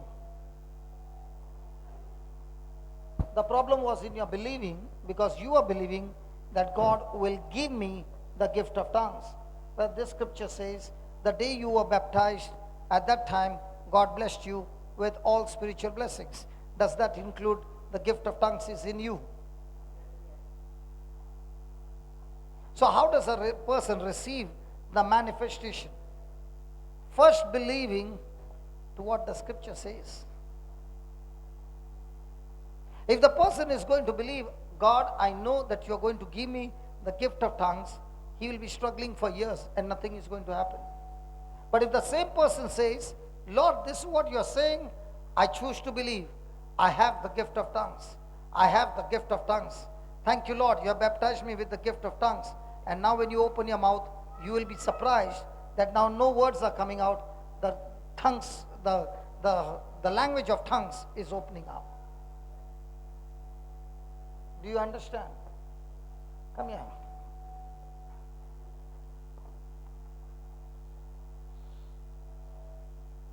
What do you believe? The word of God. Yeah, what do you believe in the baptism of the Holy Spirit? Will you receive the Holy Spirit? Yes. Will you receive the Holy Spirit? I believe I will receive the Holy Spirit. Now, did she give the right answer, wrong answer?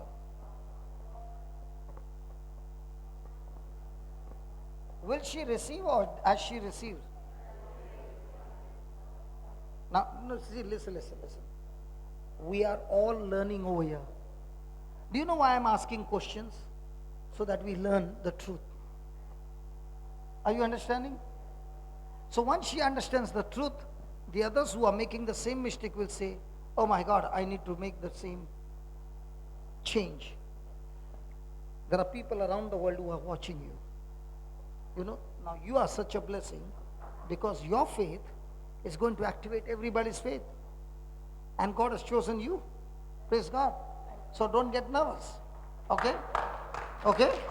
Okay. Now see, there's a difference between I will receive the Holy Spirit and the scripture says the day you receive Jesus, he has already blessed you, given you not only the Holy Spirit, but all spiritual blessings. Is it there? Yes. Now that's what is the truth in your spirit. Yes. But you can't understand it because you can't feel it. But these things cannot be felt by senses. They can only be believed through the mirror, the scripture. Yes. So do you have the Holy Spirit? Yes, I do. Yes. Do you have the gift of tongues? Yes, I do. Yes. So now when I'm going to lay my hands, all I want you to do is open your mouth and start praising God. And out of your mouth will come tongues of the gift of tongues. Are you ready? Father, I thank you. The Bible says in Acts 19 that Paul laid hands on the disciples. And as he laid hands on the disciple, Lord, they spoke in tongues. In the same way, Lord, open your mouth. Come on. Hallelujah, hallelujah, hallelujah, hallelujah. Come on, loudly. Hallelujah, hallelujah, hallelujah. Father, hallelujah. she believes that she has been baptized with the Holy Spirit. Lord, Holy Spirit. Praise you, Jesus. Thank you, Jesus. No, keep praising God in tongues. Come on. You believe that you got the tongues. Come on, open your mouth and speak. Hallelujah, hallelujah, hallelujah, hallelujah, hallelujah, hallelujah, hallelujah, hallelujah. Speak the new words. Come on, speak. Speak. Yeah, that's tongues. Come on, speak. Come on, speak. Don't stop. Speak the new words. You stopped again. Come on. Come on, speak. That's it. That's it. That's it. Father, I pray, I lay my hands on these people by faith. Come on, open your mouth and start speaking in tongues. Come on, everybody. Come on, everybody. Come on, everybody. Lord, let the gift of tongues be released. Hallelujah, hallelujah. Ola bakadara kada baba baba de de kedere kedere bara kedere dela. Daba do do kedere kedere de de de. Speak the new words. Come on. Lord, I thank you and praise you, Lord. Yeah, that's it. That's it. Speak.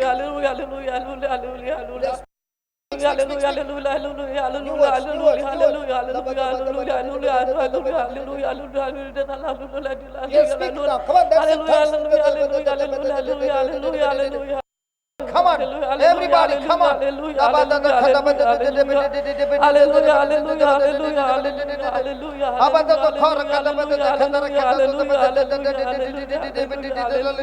Father, let tongues of fire come upon everybody. Let tongues of fire open up, O Lord. All those who believe, release, O Lord.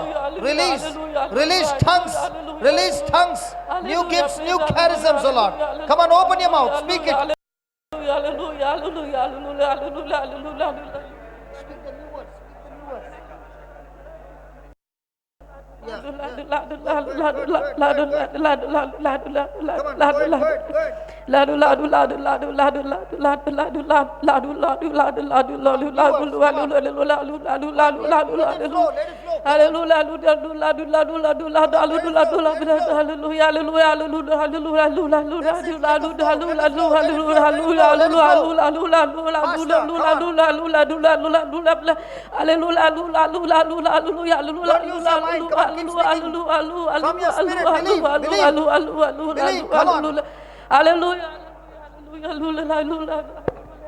come on, keep speaking, don't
keep speaking, sister. Keep speaking. The Spirit of God is interceding for your family, for your household. The Spirit of God is interceding for your family, your household. Come on. Every situation in your household. Don't you stop.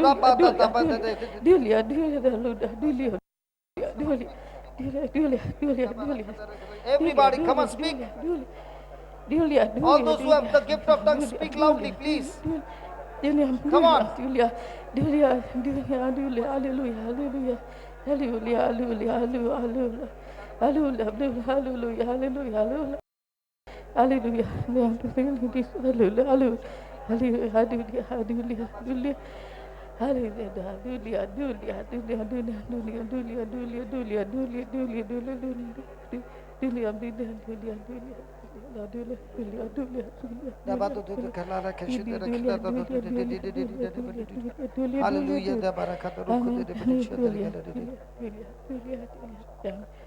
Can you tell me what's happening to you?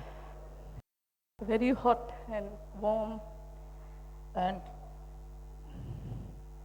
your tongue sweaty and sweating. excited.